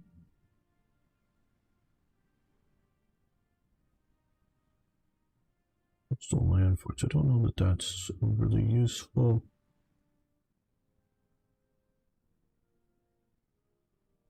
There's construction. Yeah, we could do this.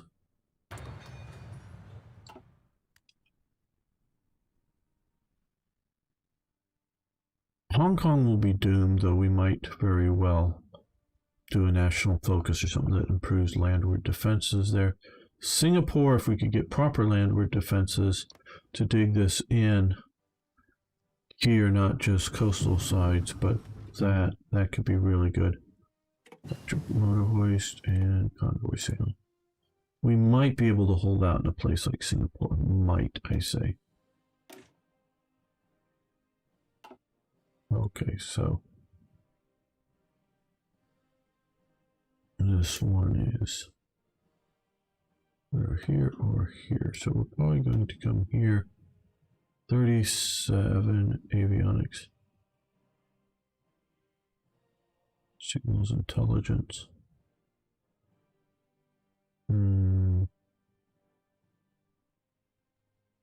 Yeah, I think we're staying away from most of that stuff over there. Power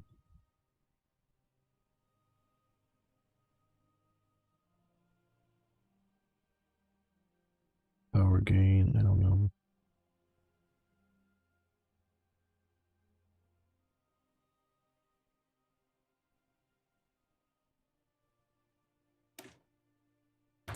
Do that.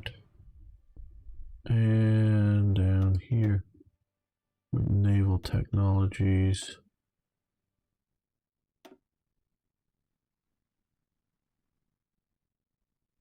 Okay, radar, well, no, I think we have to do some of the other technologies first.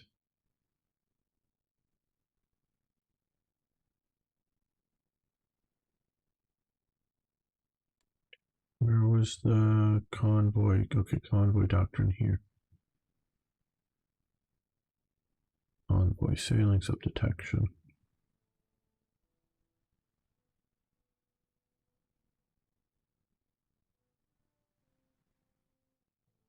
I would say they were decisive battle.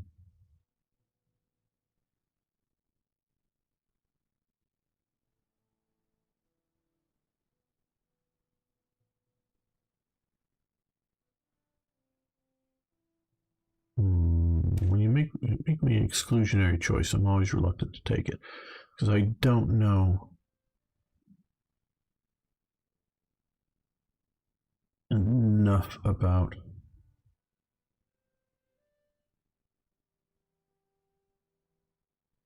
some of these. Okay, anti-submarine tactics, that sounds like good. I'll do that one. Good one for Britain, that is. Romans still limited to old Europe and Northern Africa, I think, but yeah, a lot of countries don't. Oh, what are we talking about? Yeah, Persia. What do you think holds the world record rated conquering country places? Was it the Spanish, British, Germans, Vikings, Mongols? Interesting topic. Well, Germans definitely not, because almost functionally all of what is the Soviet Union, but also China, down into Persia. If you count the Mughals, which is a corruption of Mongols, but not sort of direct rule, but the Mughal Empire down into India. And they sort of got a bit into Vietnam. They couldn't get into China. I'd say the Mongols are definitely the biggest conquerors here. I know they were pushing into some of these areas down here. The Spaniards, well, Brazil is just because sort of the line was drawn right here, as you can sort of see between the this half of the world was upward to right about here. So from here to here, was Portugal. And over here to like the Philippines, here was, Spain's part of the world, according to, I forget which Pope declaration that split up the non-European part of the world. And if you, instead of call them Spaniards, but call them Habsburgs, you get the Habsburg. Austrian, Netherlands, and other places. You got a lot of conquests there. So Spain is definitely in the running. Now, the Vikings, even if you throw in the Normans, which are, of course, Norsemen, the Norman conquest, they only get really sort of Normandy, bits and pieces of France, and, of course, England with... when do you flip over from being Norman conquest to being, the British and, taking Wales? But definitely not Scotland, definitely not at least most of Ireland. The Normans got little principalities down in, like Sicily, Sardinia, and, little things around here. The Vikings, get the Danelaw, some islands, Dublin, of course, Scandinavia. Yeah. And sure, their raiders, were coming along some of the Russian rivers and down to Constantinople, but not really great conquerors. So Vikings are definitely out from that list. Yeah, Germans are just sort of locally here with, a few silly colonies around. Now, the British, we see the British Raj here, but realize probably at least a third or more of what we're looking at here, this picture, is not controlled by the British. Now, their local control, the Rajas. Now, Britain can conquer any one of them because it has enough military power to come in and do it. But if it tries to do that, other ones will revolt, and I don't think Britain can hold India without... So this is what, and I know he hasn't been around for a while, I don't know if he's just busy with doing other things or gotten tired, but Azads is really cool to talk to. Very, very anti-British. He's Indian, if you don't know. I know a few of you know him. But Britain cannot hold India without India's cooperation, because even when you have the Indian mutiny that's put down, there's still a lot of... India was and is a fractured society. And obviously you see today it's broken up into 3 countries, Pakistan, India, and Bangladesh. So you have various competing powers. Some areas are Muslim states, majority Muslims. Some areas are Muslim rules over Hindu majority areas. I don't know if there's any majority Muslim areas that are ruled over by Hindus. There might be. I don't know. And then there's a lot of various cultural groups within India. Sometimes they're expressed also as religious groups, sort of like the Sikhs. And some of these groups, even though they fought England bitterly, they sort of kind of came to realize that if the British were to go away, their little group, their little whatever it is, would get overrun by somebody else. So it wasn't a choice of, hey, happiness and wondrousness or British oppression. Which do we want to do? It was sort of like, oh, British oppression or some other group's oppression, which might be a hell of a lot worse. So Britain was definitely, you definitely had the consent of the government of India, of the majority of the situation. They saw that Britain was valuable. Now, of course, we have during this time Gandhi pushing his stuff. Gandhi is a controversial figure. So, and he is with me. he's probably the best thing that happens to India, in that because of Gandhi, it keeps it from being too much of a violent revolt. It gets the British out without, again, with all that violence, and without a lot of sectarian violence. Once you do the Pakistan-India split, and there's tens of thousands, if not more, people killed in that split.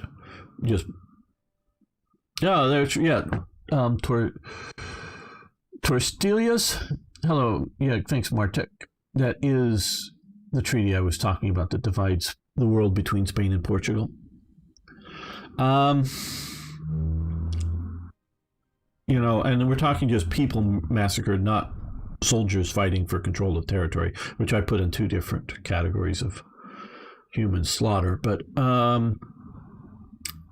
so yeah, he's probably the best thing that happens to India, but still he's controversial, because I still think Britain had more to offer India before it quits.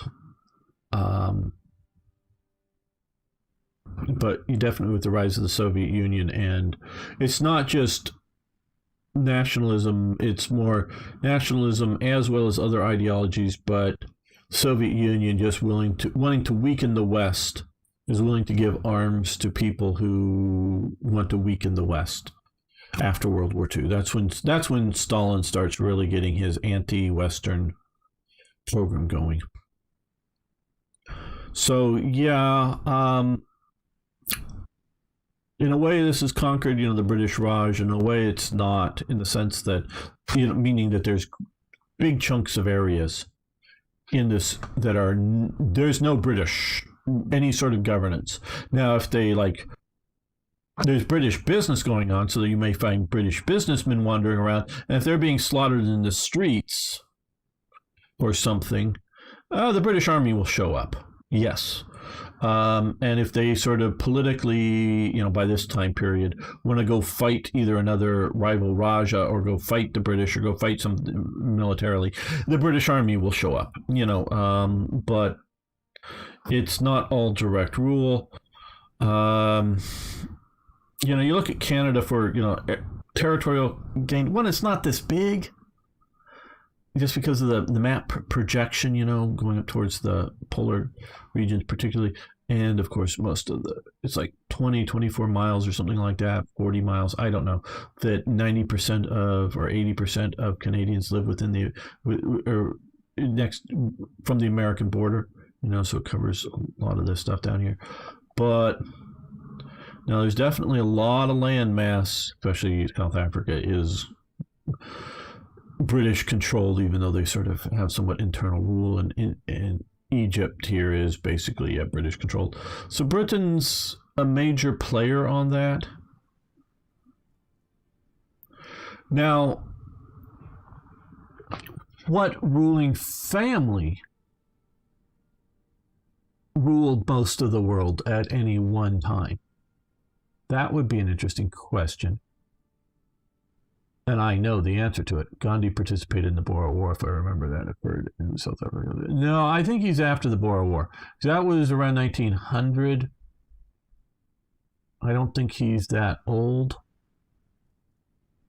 He definitely was in South Africa. He definitely, the apartheid.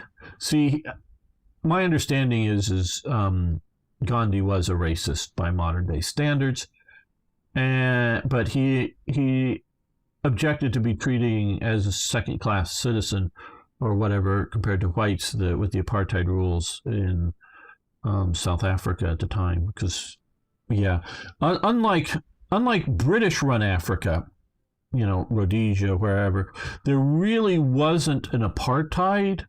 There was a class system, which is slightly different. And sure, there's white-only clubs and white-only this, but it wasn't a strict apartheid like we see. It's sort of like if you have a first-class train ticket and you're behaving yourself in Rhodesia. This, again, correct me if I'm wrong, but, in the Rhodesian Federation, which is, this whole area here, Botswana is not part of it, but hardly anybody in Botswana, and most of it, I think, is down along here.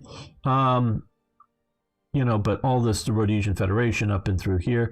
My understanding is if you bought a first-class ticket, you can ride in a first class carriage. So if you're in a, and you're behaving yourself. So if you're a black African or an Arab or whatever, you buy a first class ticket, you can ride in a first class carriage. And the people that are climbing on the roofs of, and which they still do to this day, of trains in like Sudan, I don't know that they're paying for any ticket or holding onto the sides for hours and days at a time. These trains, you see these people moving on them. Yeah, you can be white or you can be black and do that. But where in South Africa, it's a rigid sort of racial caste system. You can't be. I think that's one of the things that pissed Gandhi off, is he bought a first class ticket or something and they threw him out of the first class compartment of the railways. The South Africans have a real sort of apartheid system where it's more of a class system within Britain. This again is my understanding, and I'm sure there's discrimination. I'm not saying there wasn't. I'm sure there was racism. I know there was racism, but it was really Britain trying to uplift. Now often they may have thought of them as lesser peoples that they were trying to uplift, and some of that lesser element very well may be racial and not just cultural. But like I say, they did acknowledge, especially at this time, and you can see it in this stuff, well-educated people from Africa, from North Africa, Arabia, Asia, well-educated, enculturated, shall we say, to the Anglo system enough. This is why I say behave well enough, that they could ride in, so these local elites from wherever, they were welcome to, in sort of public spaces. Now, again, there were private social clubs that I know were segregated on race. But in a lot of the public things, Britain was not looking to be legally racist. I'm not saying that the individuals weren't, but they weren't looking to be that way. Where South Africa was looking to be racist based on legalities and stuff. So that's, again, my understanding what's going on here with it. So the ruling family that ruled most of the world at any one moment, not like at different times. We can see the Habsburgs when they have both the Spanish and the Austrian thrones, if you'll call it, owning all of Latin America, down here, the Spanish Empire that had been conquered. Yeah, that's pretty big, but there's owning both, or controlling both Windsor. Well, sort of pre-Windsor. Check. I don't know, not Muhammad. The grandchildren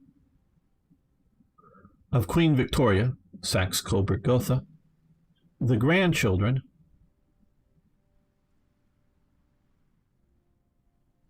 I remember they named themselves, after World War I or so, ruled most of the world and most of the world's population. You had George in England.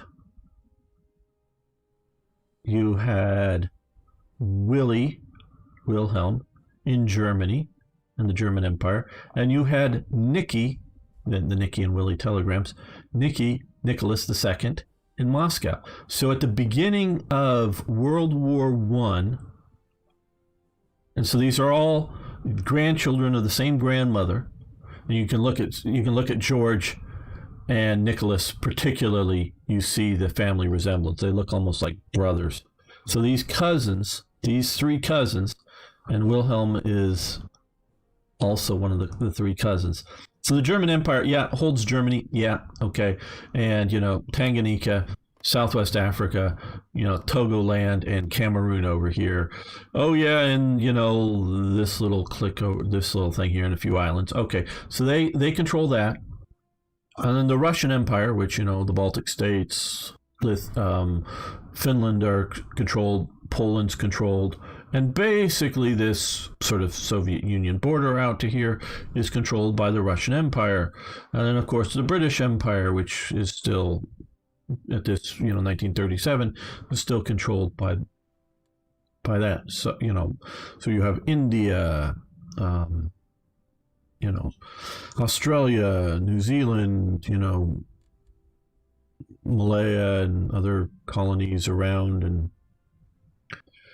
all of the British Empire. So, with the populations of India and Russia and all of that, the greatest number of human people. I do believe. I don't know that we have a good census calculation, because there were a lot of people in China, but not as much as there is today. They couldn't feed that many, and so, but all the Indian population, the British Empire. Sure, this part was still Ottoman, but ruling in Egypt. There's lots of people living in Nigeria. There's lots of people living in Egypt that were under the British rule of one degree or another. So yeah, didn't have capable grandchildren. Well, this is the old statement is I think it was Willie was saying, if Grandmama were only alive, she wouldn't allow this to happen. World War One, Nicky and Willie and whatnot, because Nicholas and Wilhelm were trying to sort of negotiate between themselves to get this thing sort of solved. World War One, but yeah, if Grandmama were only alive, she wouldn't let World War One happen. So yeah, Queen Victoria's grandchildren directly ruled the greatest proportion of landmass and population to be alive at any one time. Yep, 3 different political structures, obviously. But yeah, that was the family that ruled the most of humanity at any one time. Okay, tell me crazy. He was the second one. He was born in. Okay, I'm not quite. Family business out of control. Yeah, it was after World War One started. They renamed themselves to the Windsors.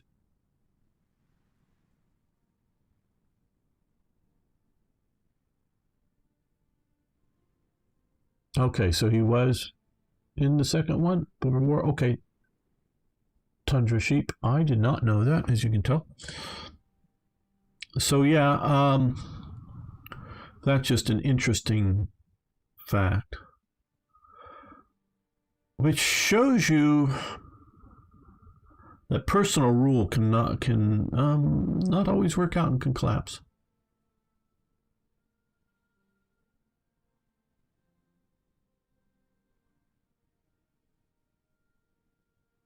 Fine. See I don't quite get the joke. Yeah, oh yeah, no, Winston Churchill was, as a journalist who was captured by the Boers and then had a sort of a well heralded escape out to get out.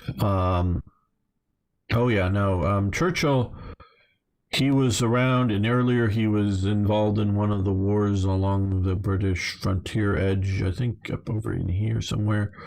Wrote a book about it.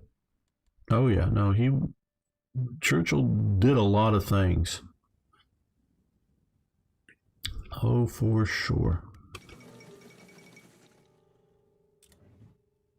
Something capitulated out here. I don't know. State of, I don't know. Doesn't matter. Maybe it was, it was up here. Okay.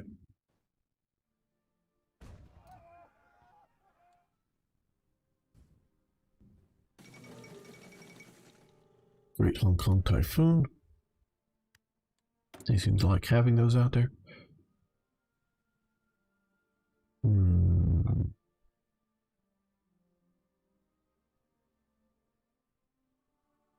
We still have Neville Chamberlain as, what is his job? Okay, economic minister.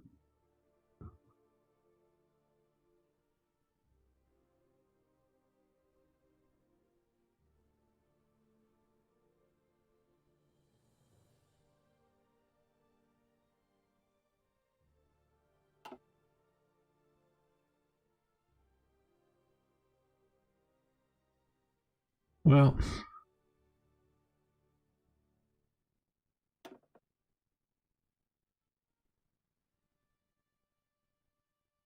maybe we should just go with Supermarine because cost of fighter production is down, flying and reliability is up.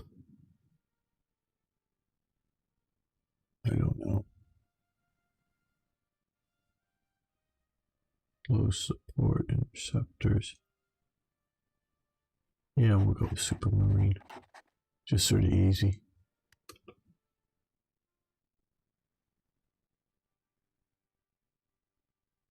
Yes, absolutely, Tundra. It gave Britain its modern professional army that definitely starts out World War One, but eventually it's the what's his name? Uh, but Kitchener's army, the volunteer army that calls up the sort of the more mass army. Yeah, the French were definitely. I I I collect things, but as more digital age, I'm collecting photos and um, a series of I don't know like 6 photos from like just before World War One or early World War One that was an early color process. So these aren't colorized photos. It's a very early, and it's somebody's retouched some of the stuff, yes, but it shows how bright um, the French uniforms were. So yeah, they definitely started with that.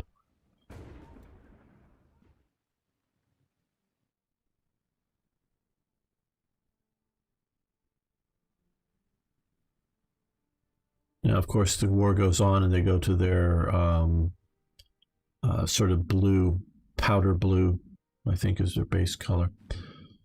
Well, Madrid looks like holding out here. They're doing fair right now, I would say. The Republicans. Okay, subject may soon Ireland.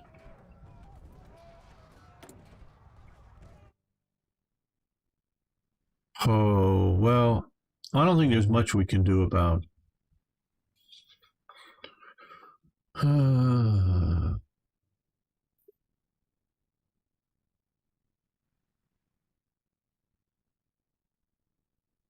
Yeah, Ireland definitely was under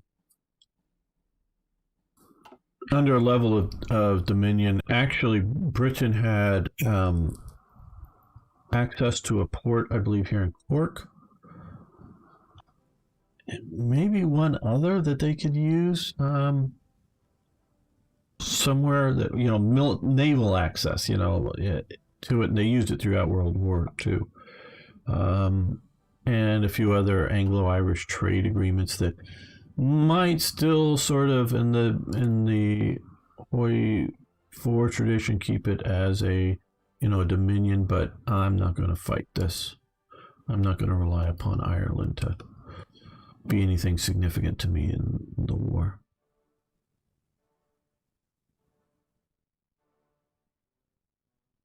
So, in modern game terms, they should give us docking rights.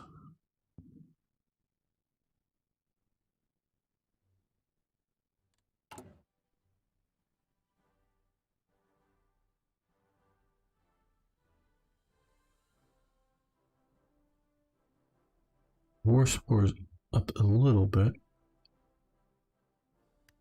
Base stability. Research speed.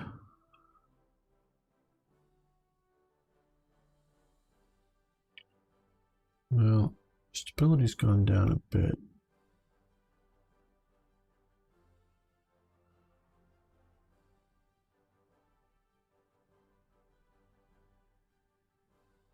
Okay, we'll fund the League of Nations.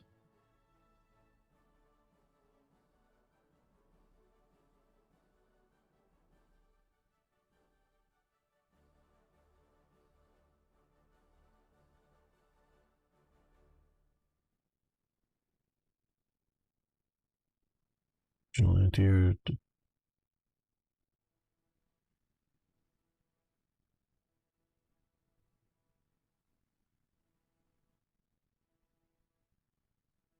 I guess that'll be it.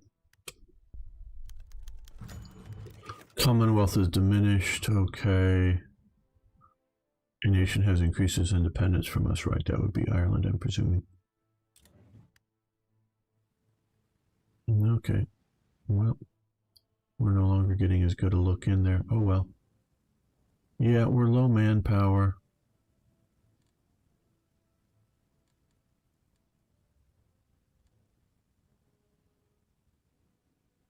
Do we have any intel officers? We do. And what I have, see one out here, he's 80%.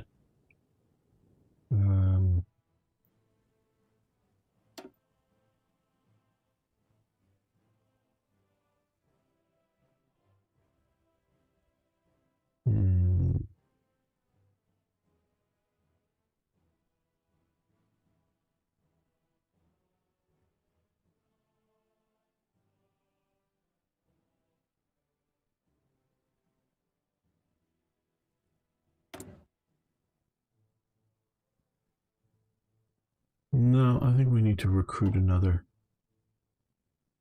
agent.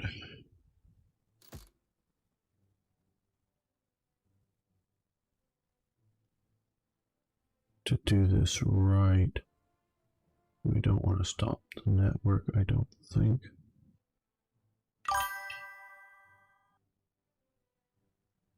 Okay, psychological warfare.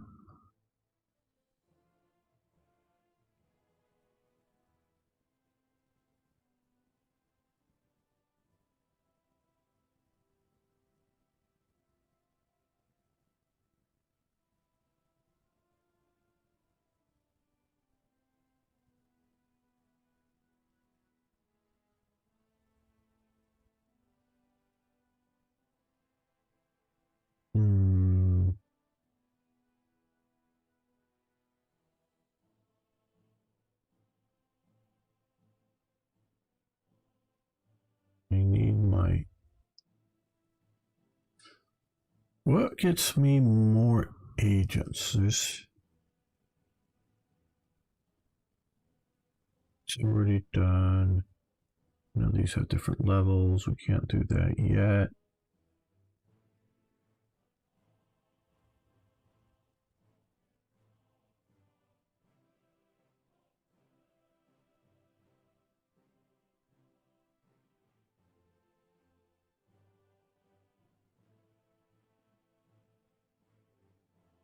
This is another operative slot. Okay. We'll do this one, I guess. 10 factories to get that built. Don't like taking away the factories, but oh well.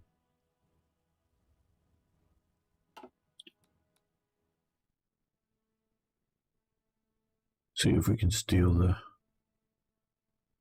German ciphers.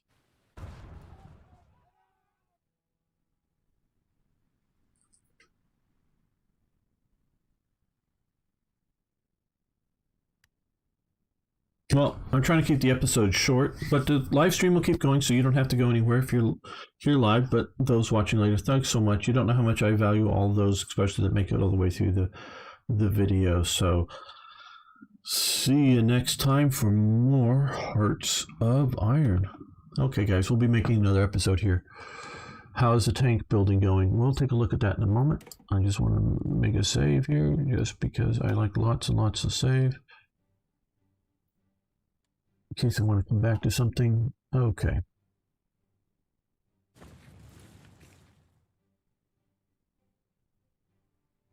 Welcome back, fellow armchair generals. This is Gamer 1745, and I'm taking a look at Black Ice for Hearts of Iron 4, the current standard version. And I've got a request to look at how our tank building is going. So we currently have 106 light tanks and 58 tankettes, so not terribly well. We maybe, well, when we get more factories, I think we'll see about, oh, yeah, this is what you need to do sometimes here, is just click that. No, that isn't working. Come on, display. All of our light tanks are over here? No, that can't be. Yeah, there is. I've noticed this display problems with. There we go. See, there we are. Now, just picture of the Vickers. They're using a Sharpie for some reason. The Matilda 1. Now this, I know what this looks like. It's different, but pretty out of date. Yeah, we need better tanks here. Okay, as soon as we can in 38, I think it is, we get to start researching better things. Okay. Halifax visits Germany. Oh, terrible Chinese picture there. Okay, as a diplomat, the new government of Neville Chamberlain. I know I did this early, but they need to do their events better so that either don't fire with Churchill or whatever. Why does the Vickers look? It's the wrong image. The Vickers tank looks very different. Yeah. And it's an out-of-date 1920s model tank anyways, but okay. As a diplomat for a new government of Neville Chamberlain, Lord Halifax visits Hermann Goering in Germany. Halifax visits Hitler, who pledges to support the British Empire. Hitler offers advice on how to deal with those in India seeking independence. Kill Gandhi, he advised, and that is not enough. Kill the other leaders too. Lord Halifax's friend, Henry Cannon, will report that Halifax likes all of the Nazi leaders, including Goebbels. Cannon reports that Halifax thinks the regime is absolutely fantastic. Okay, I had not heard what Cannon's saying before reading this, I'll tell you very truthfully, but I did know that Halifax is, like I say, visits Hermann Goering. Now, yeah, Gorbachev came and stayed at the Reagan Ranch, I believe it was. Definitely Putin stayed at Bush the Younger's ranch. So that definitely happened. But what Halifax goes and stays, not just is in Germany, staying either at the British Embassy or staying at some hotel or staying at the home of the British ambassador, something like that. He stays at Karen Hall, Goering's sort of country estate home. So he's staying with Goering, and like he says, he thinks the regime is absolutely fantastic and whatnot. And on the surface, in some ways, it may look that way to a visitor, without seeing the dark underside repression.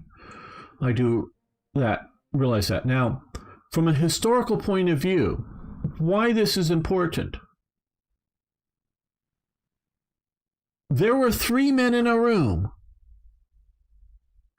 in 1940 as France is falling. 3 men in a room.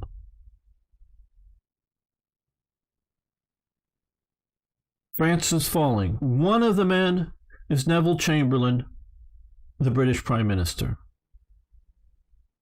The other 2 conservative politicians were Winston Churchill and because it is actually Lord Halifax, because his name isn't Halifax, it's Lord Halifax, and whatever his name is, I believe. And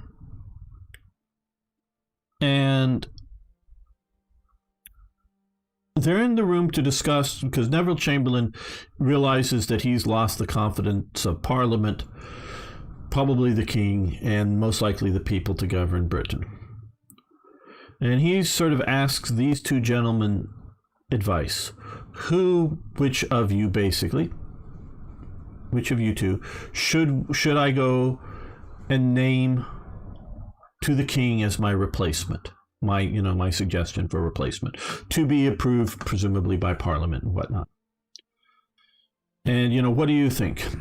And Churchill turns his back and looks out the window to make no comment, sort of forcing Halifax. Oh, it does say Lord Halifax, yes, down here. Halifax to sort of respond and sort of go, yeah, or whatever he says. I know it's recorded, but yeah, I guess I'll support Churchill or something like that. So it's almost literally a coin toss. Not quite, but almost literally a coin toss whether Halifax succeeds Chamberlain, who's sick also. But yeah. Or if it's Churchill. So you have somebody who is definitely a British patriot. The Germans, of course, think he's a potential collaborator.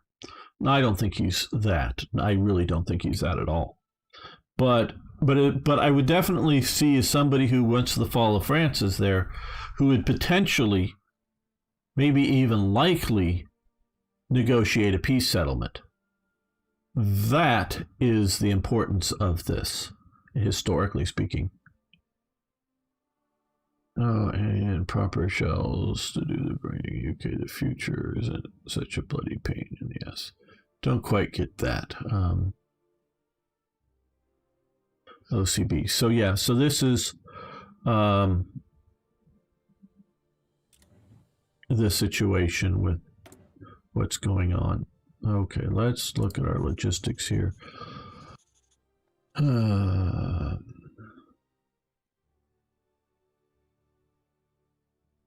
We're still not building enough motorcycles. We're still not building enough coastal artillery, and I don't know where it's needed, and I don't know how important that'll be. So let's look. I'm pretty sure we have coastal artillery equipment here. Yes, coastal. Okay, I thought we had 2 already, but now we have 2 factories building it.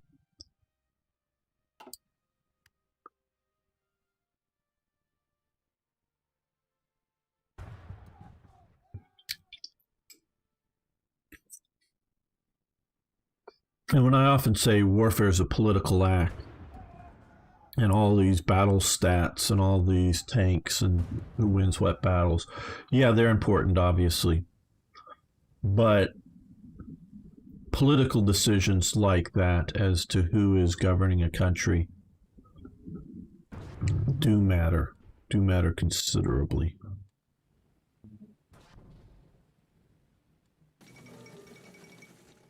Fall of Beijing, Beiping or Peking. Knowing that the age of the battleship was kind of over, is it best to build lots of carriers playing as the British in?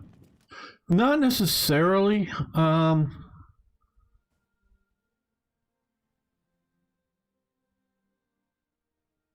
might argue that this, I guess, is British or is Japanese territory under this little Japanese puppet here. This is direct Japanese control. Okay. The era of battleship dominance is over. What you see is not, quite honestly, not carrier dominance, but aircraft dominance. So,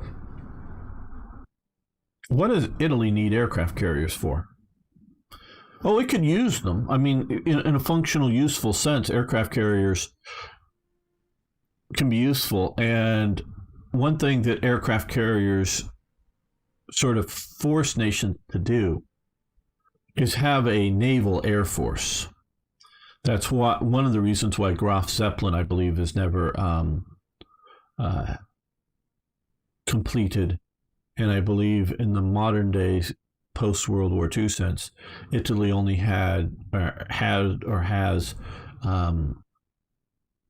vertical lift carrier type aircraft transport, or on ships, if you will, is because the Italian Air Force is getting all the fixed wing aircraft.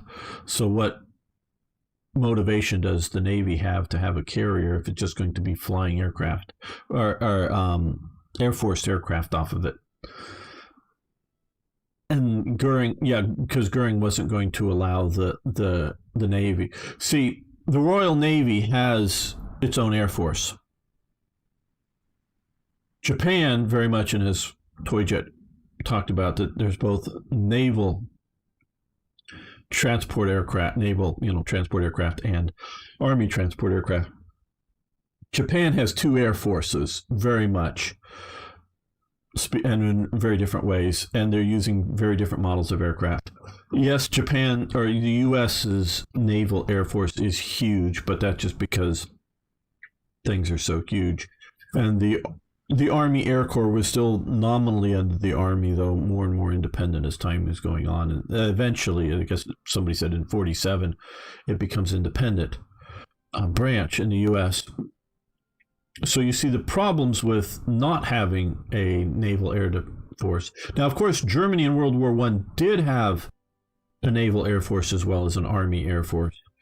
And I can think of Osterkamp, he was an ace, I believe an ace in World War I, but one of the rather good pilots, and a bit older because he's a World War I pilot era guy, but one of the Luftwaffe's leading, air commanders, if you will. Not young enough to be a fighter pilot, but leading those groups well. So Germany gives up its naval air arm or doesn't recreate it after the Nazis come to power because of Goering. What you need is close cooperation between air and navy, and you need the idea that some aircraft are under the command of the Navy, meaning, we have this super important push for the Air Force to do.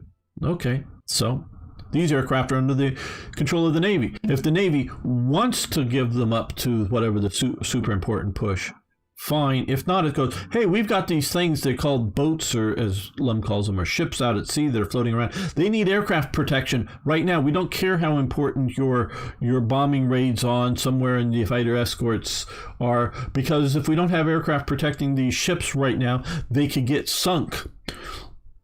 So you need dedicated naval aircraft. Now, as we can see geographically, especially like once Italy takes a place like Greece, they can have all of the unsinkable aircraft carriers they sort of want. Aircraft carriers could be of use, practically positive use, but is it worth building them? The cost of building, with Italy so strapped for everything, I would say no. It should not build an aircraft carrier in the World War II timeframe and leading up to it. It just shouldn't.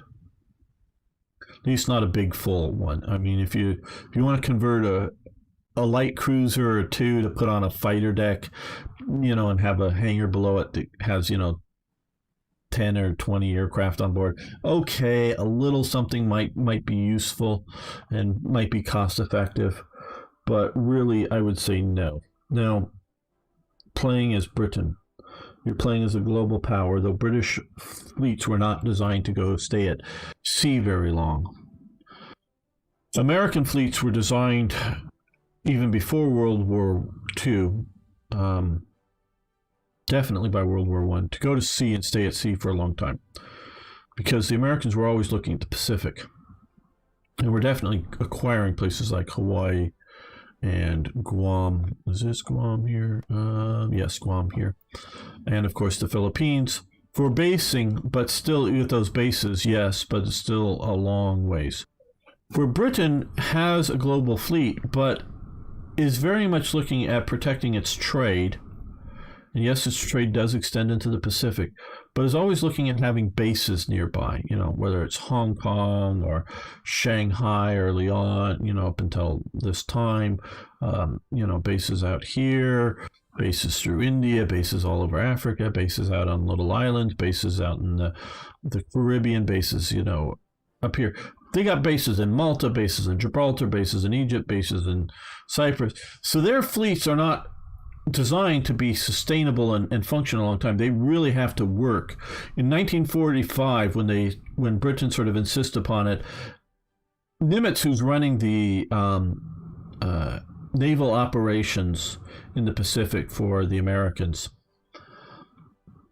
goes, hey, yeah, they come to him, hey, yeah, do you want these British fleets showing up that would love to come and help you fight the Japanese? He goes, no, thank you. The Japanese still has a big fleet. Yeah, we know. No, thank you. We don't want the British. But basically, he gets forced by politics from the U.S. No, you will take the British. And so, yeah, okay, so it sort of goes, and I'm going to get the details wrong, sorry, because I'm just talking off the top of my head, because I read the Nimitz biography a few years ago now.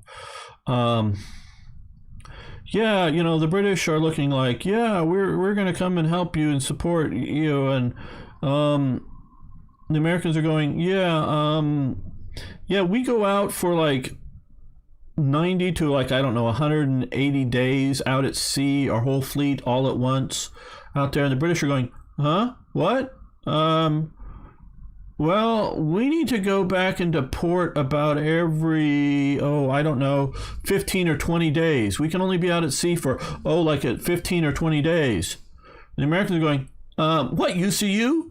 We're out, we don't go back to port that often. The British just weren't designed to go back, weren't designed to stay out there. So they really worked hard, and actually cut back the size of the fleet that they were going to commit. This is after, well, maybe not after the VE Day, but this is as VE Day is approaching and the British Navy is going,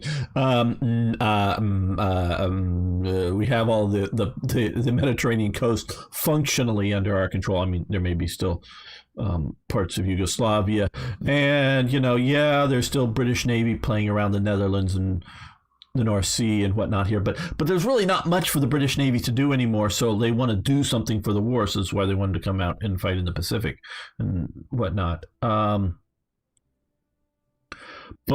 since there's no bases, because Singapore stays in Japanese hands, and the Philippines, even though once the U.S. takes them there, they're not set up to be bases, to really support much of that, and that's sort of MacArthur's show anyways. And when they do retake Guam, and their base, most of the stuff there is, they're dumping lots of supplies on shore on Guam, I know, but a lot of it is still just ships in port that are transferring, supply ships transferring stuff to naval operations. And they're operating way up here by this point. They're invading Okinawa. They've taken, Iwo Jima, and they're really pushing on Japan. And there's just no place for the British to sort of base out of. And so they really work hard to get their underway replenishment going on and whatever. The British Navy is just not designed to fight with long legs at sea.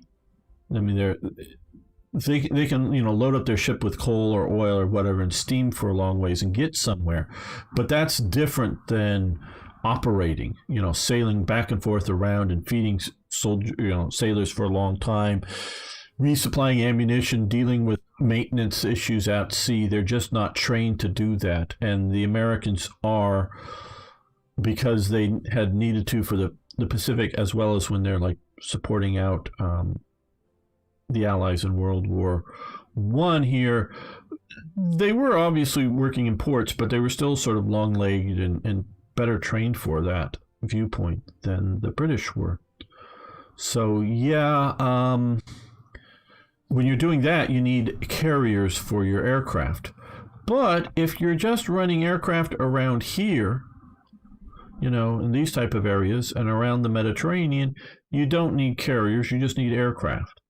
So battleships, their dominance is over, but their usefulness, and I would say usefulness to this day, I think it is a mistake that somebody like the U.S. Navy or the British Navy, and I know China is wanting to be a global power, but they can't do this, is I don't know why they don't build a few battleships. Because I understand why they've retired the World War II U.S. super battleships finally, but the idea of building an armored ship that has big guns on it, because big gun rounds cannot effectively be stopped from coming in, as far as I know, meaning interceptor missiles aren't going to be able to cost effectively, as well as just operationally effectively, shoot them all out of the air to stop them coming in, where launched missiles either from aircraft or from ships can be stopped with intercepting missiles, as well as those CIWS, the phalanx systems, and similar other things that shoot those down. And the idea that there are nuclear weapons out there, and some of them are designed to shoot at ships, that if you build a battleship that is, I know long-term effects of radiation, and there are medical mitigation to some of those things, depending on your dosage levels. But building ships that can take a lot of punishment and still be, at least for a time, operational. So a battleship, I think, would be a thing that they should revisit and do a modern one. You can do it stealthier, so it has a lower, not stealth ship, but lower radar impact, and by the angles of it, and just design the thing to really be good. So what I like to do, and I know this was a question, and I'm getting there, because I'm normally playing us Germany and some supporting in Italy, is I like to have naval bombers and float planes and fighter escorts to base off of, to put in air operations against naval operations instead of building carriers. But I think battleships still have a role to play. You just need to make sure your side has naval air coverage. And even in game mechanic terms, it does seem that having some good battleships in there is a useful thing. That is why I am producing a few, the Nelson class here, couple of battleships that are just, I'm only building 2, and I'm building an Ark Royal class carrier. I'm hoping to use, naval air, some from carriers, but also from land-based as well, to do that with a few, battleships in our fleet. That is, so in real-world terms and in game terms, I think battleships are appropriate and useful, but you're right, they no longer have, naval warfare dominance. Now, okay, let's see. So in Southeast Asia, you can still rely on U.S. pulling it off. I don't know if we can in the game. Can you focus on Europe instead? Well, I don't know what the AI is going to do. We're going to find out as how far we play into it. I'm definitely going to focus on Europe, and I'm going to try to hold, particularly a place like Singapore if I can. I'm not going to try to hold everywhere in the East.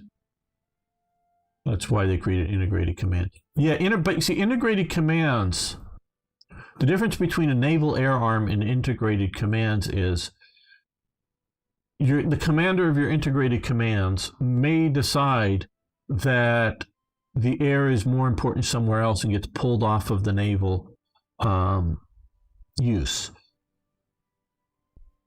But a carrier task force group, presuming it has, aircraft there, it hasn't all been shot down or something, which sort of happened to the Japanese in that they had naval, task force groups that basically had, for at least a while, no aircraft. I mean, they had a few that made it back from some of these events, but had a lot shot out. The commander of that task force truly controls the aircraft there and can go, we'll fly a sortie or two for you, but I've got to keep back aircraft to protect my ships or whatever, and they can refuse to send all of their aircraft. So you need guys with Navy insignias owning aircraft, whether they're taking off from the land or taking off from the ship. So, but integration command is great in that you also have, whether it's the U.S. Army Air Corps or the Regia Aeronautica or whoever, coming in supporting the Navy at times. Sometimes overwhelmingly, when they're invading, Crete or something like that. At other times, it's sort of like, oh, yeah, we're fighting, the RAF out here, but, oh, hey, yeah, we can put up we spot some flying boats, or there's a convoy moving along and just some fighters patrolling around looking to see if there's submarines, because the water's sort of easy to see. You can see it is a bit deeper in some of these areas, and just by here you see some of the areas, there's shallow plains here, so it depends on where they are. But yeah, you can fly fighters over and actually look into the water very, very well and spot submarines down, according to some of the books I've read. So yeah, just even some flyers. Yeah, we could spare a fighter squadron or two to do that for a sortie or two. Yeah, and so integrating your commands to switch, because there may be at times your whatever the naval air arm in Italy would have been called, um, Regia Marina Aeronautica. I don't know. Sorry. Yeah, we can fly. We can spare a few of our fighters to battle the RAF for a few days, but it's not like a permanent assignment, and it's them deciding to give it up in coordination when they think they can spare it. So a naval air arm, whether it's a functionally it becomes a full air force during World War II. It's definitely pulled back today. I mean, the U.S. Navy does fly some fixed-wing aircraft that can only take off from land-based sources, but they're almost exclusively, anti-submarine, long-range aircraft kind of things.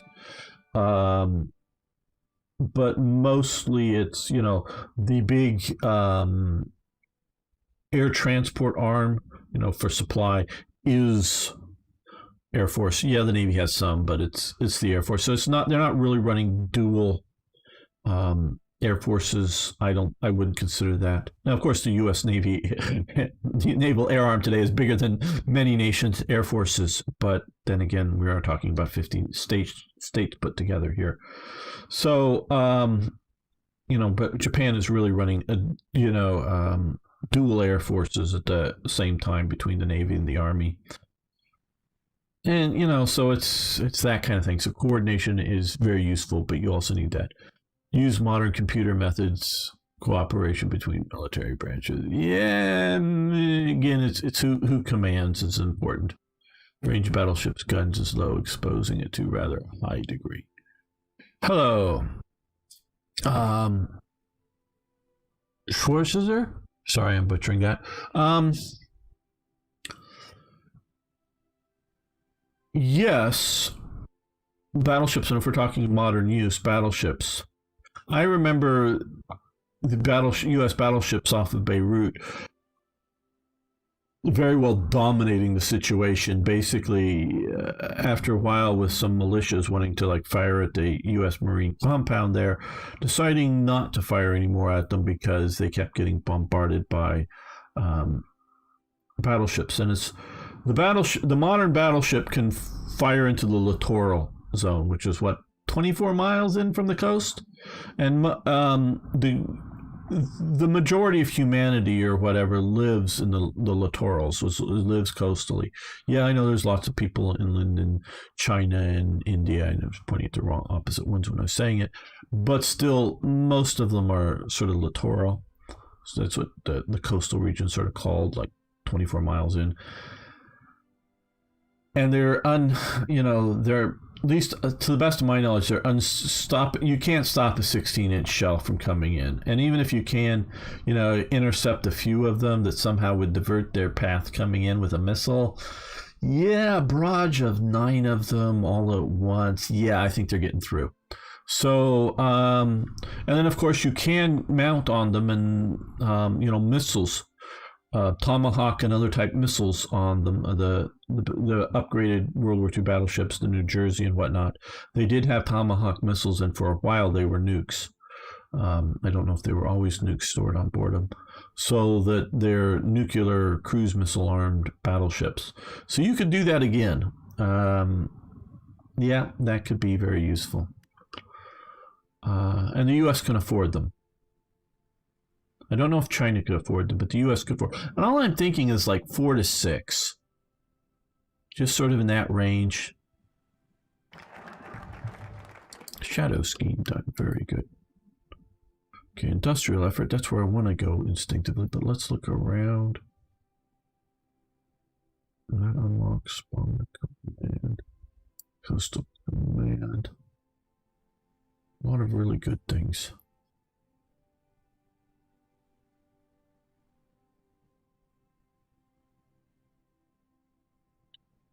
They're encourage colonial leads. We want to get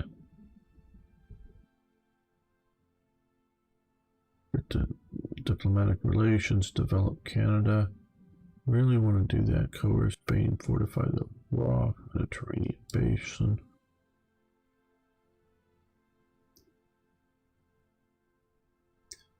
Yeah, we'll do this. 49 days.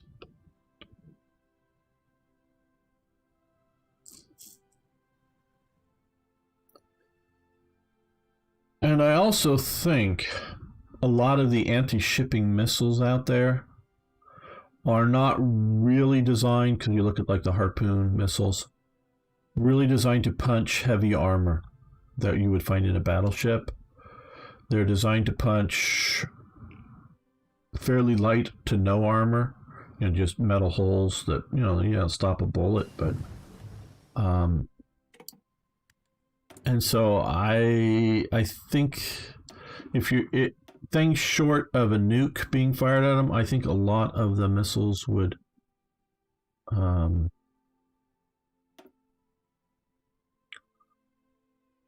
find them a little difficult to penetrate. So yeah, that's sort of my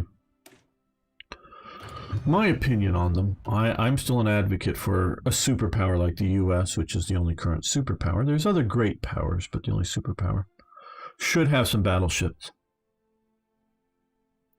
Just so when we're, deciding to deploy out here and deploying, carriers, which are great, just go, we've got this super battleship that's there with a lot of anti-missile technology.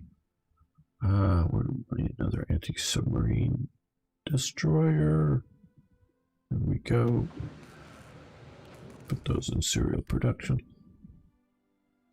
I tried that with the failed the railguns with, faster flat trajectory can't be intercepted now. I see they return back to conventional light cruisers they're calling destroyers. I don't know enough about those programs. I mean, I've seen some of the ships that they built. I don't know whether they're failed designs or were just meant to be experimental designs that they're not ready to put into serial production. I don't know. I just quite honestly don't know. But I do know that you look at, by just doing various angles to the ships, which you can see in some of the more modern U.S. naval vessels. I'm not talking the experimental ones, but the more conventional ones. Just sort of angle things a bit better. You make them lower. I'm not saying no radar profile, but lower radar profile. And whether you're talking rail guns, which is not really what I'm talking about, but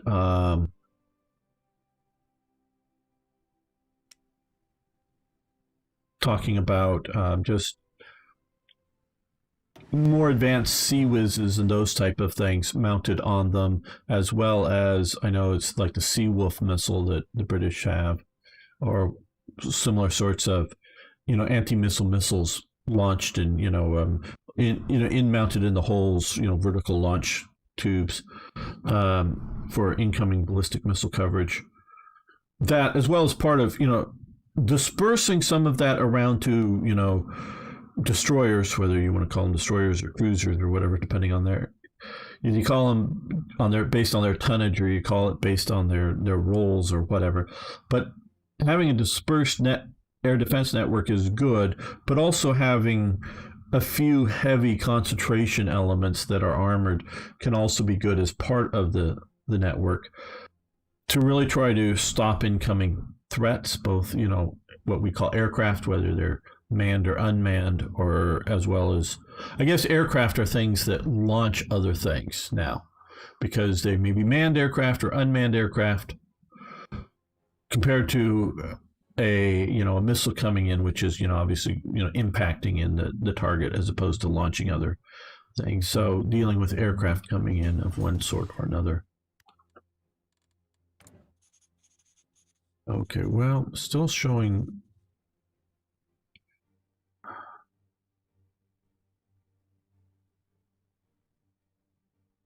When I come over here, it seems to be that we are building coastal artillery.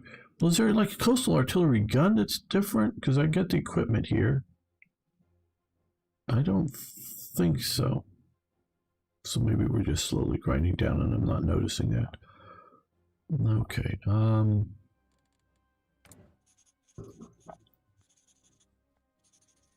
motorcycles we're catching up to finally.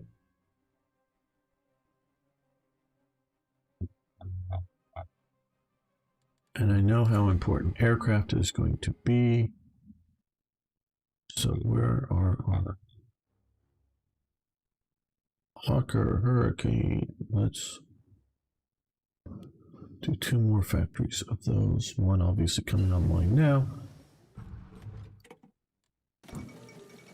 Okay, the Indian National Congress triumphs in provincial elections.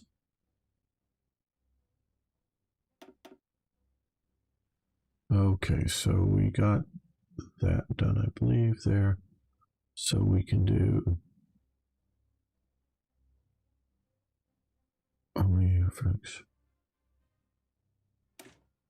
We'll do that.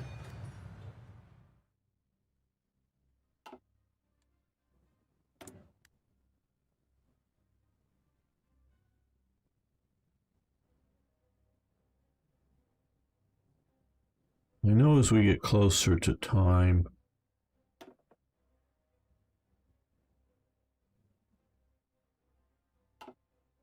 I'm thinking, well, we're almost in 38 now.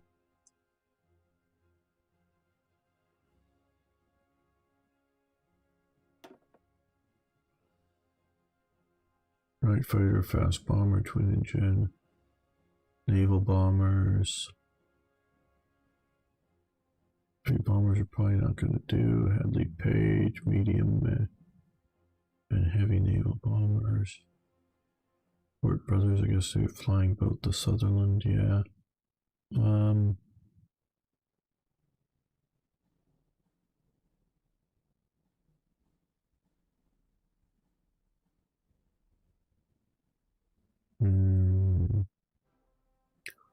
Bristol bow fighters, yeah.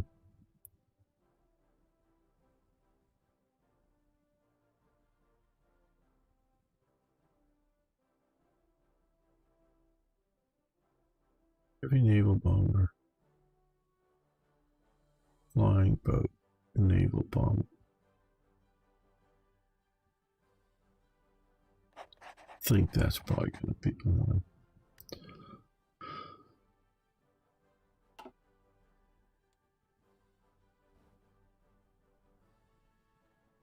I'm going to try to some degree, because we already had the Supermarine there for the fighters. I don't think I'm planning on doing a strategic bombing campaign of Germany. Don't think I'm planning on doing that. Not that I won't do some of that, but I'm looking at naval bombing here to be able to control. Don't know if we can do enough out of here. I'd love to be able to hold Singapore as a fortress and sort of hold in Burma here, and of course hold down in there. Okay, whatever. Italy storms out of the League of Nations. Okay. I guess we're letting these people retire.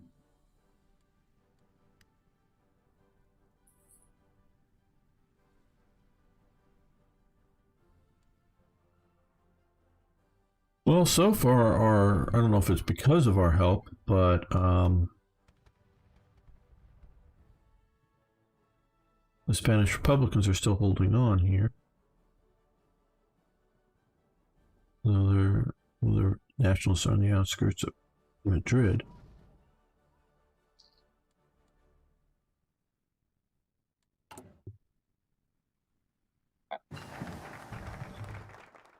Anything? No, nothing more we could really do. Okay, fuel storage, good.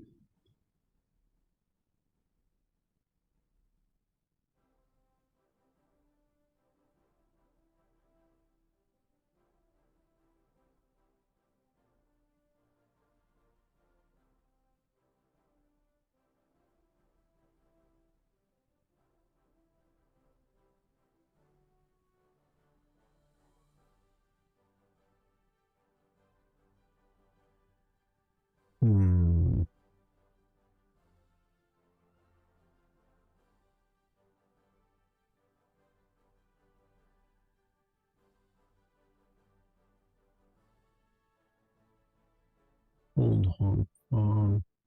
Those Those would be nice. Singapore strategy. Landward fortifications. Yeah, if we can get that, we might be able to hold.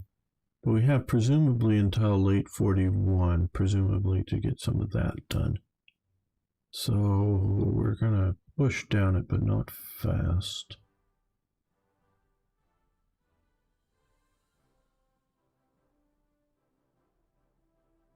$56 days.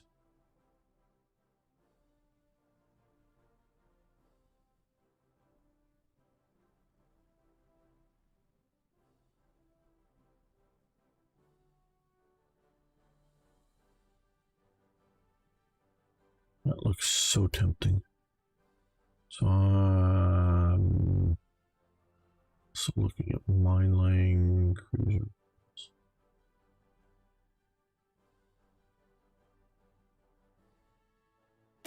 We'll do this.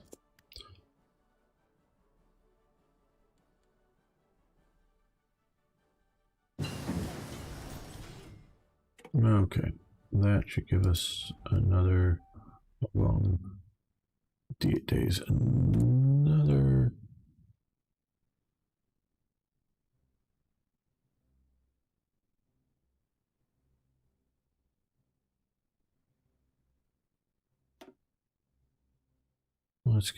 Let's do one more here. We'll put that there, and let's do an artillery factory. So we can. Civilian works.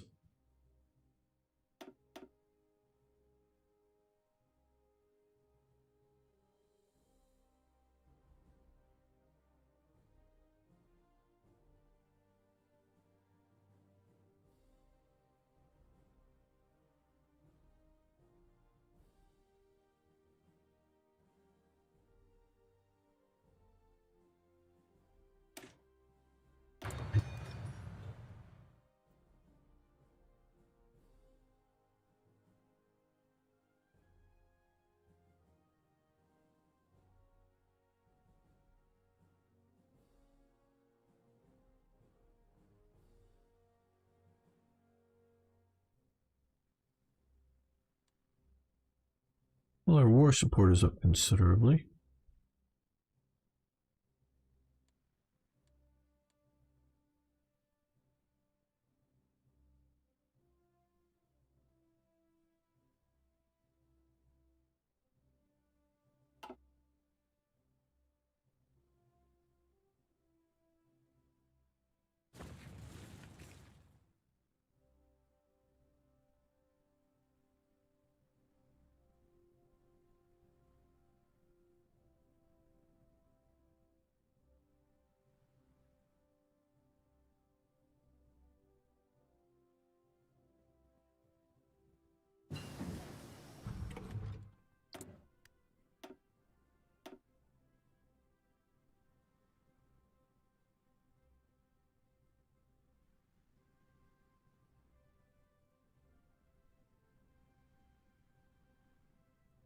Yep, we're all the way into 38, and we still haven't done some of these.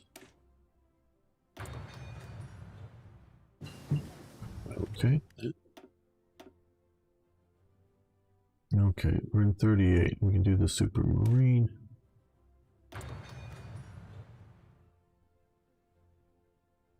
We're just researching the Spitfire now, so 120 days.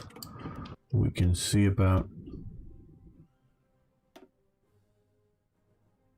producing Spitfires.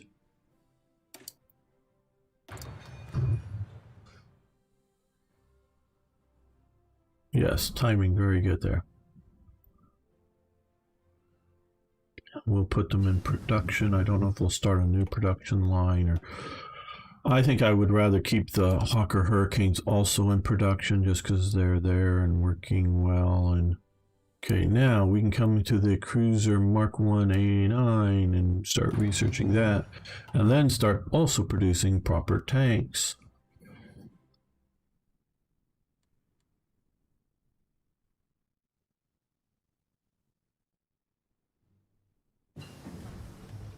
Fighter workshops, very good.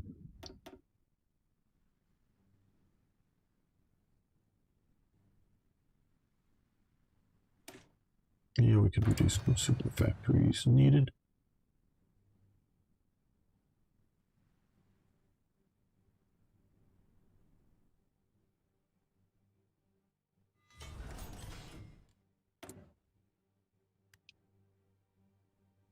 All right. Yeah, I was wanting to produce a few more things. Let's.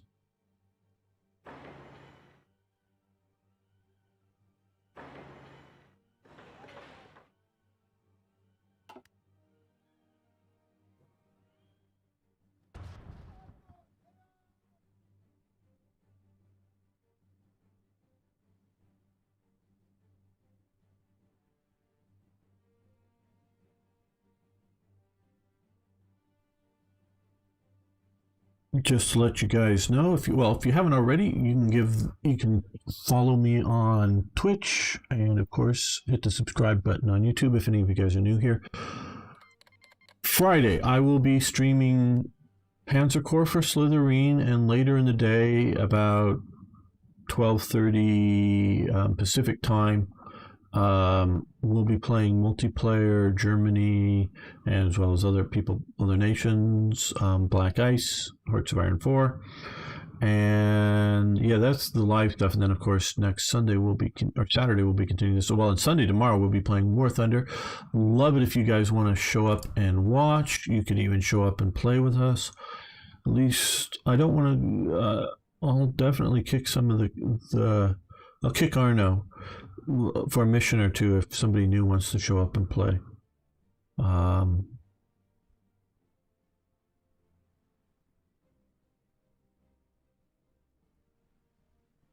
So yeah, if you want to do that, we would happy to have you play with us.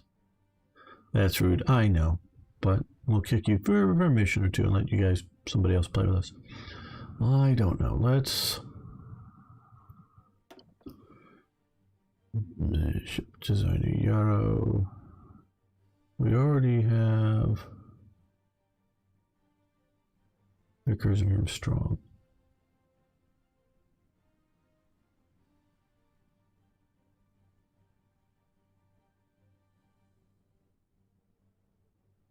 Light destroyer torpedo attack.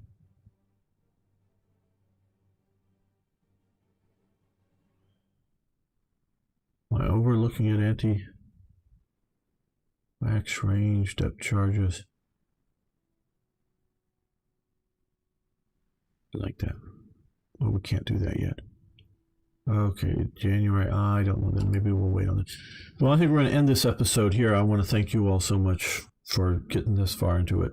See you next time for more Hearts of Iron. Yeah, I think we're going to end here today. Slightly early, I know. But I don't want to kick Toyjet. That way it's more fun. Well, maybe if Toyjet shows up, but he hasn't always been showing up. The reason I could say that is you're almost always there, which is very nice, Arno. But yeah,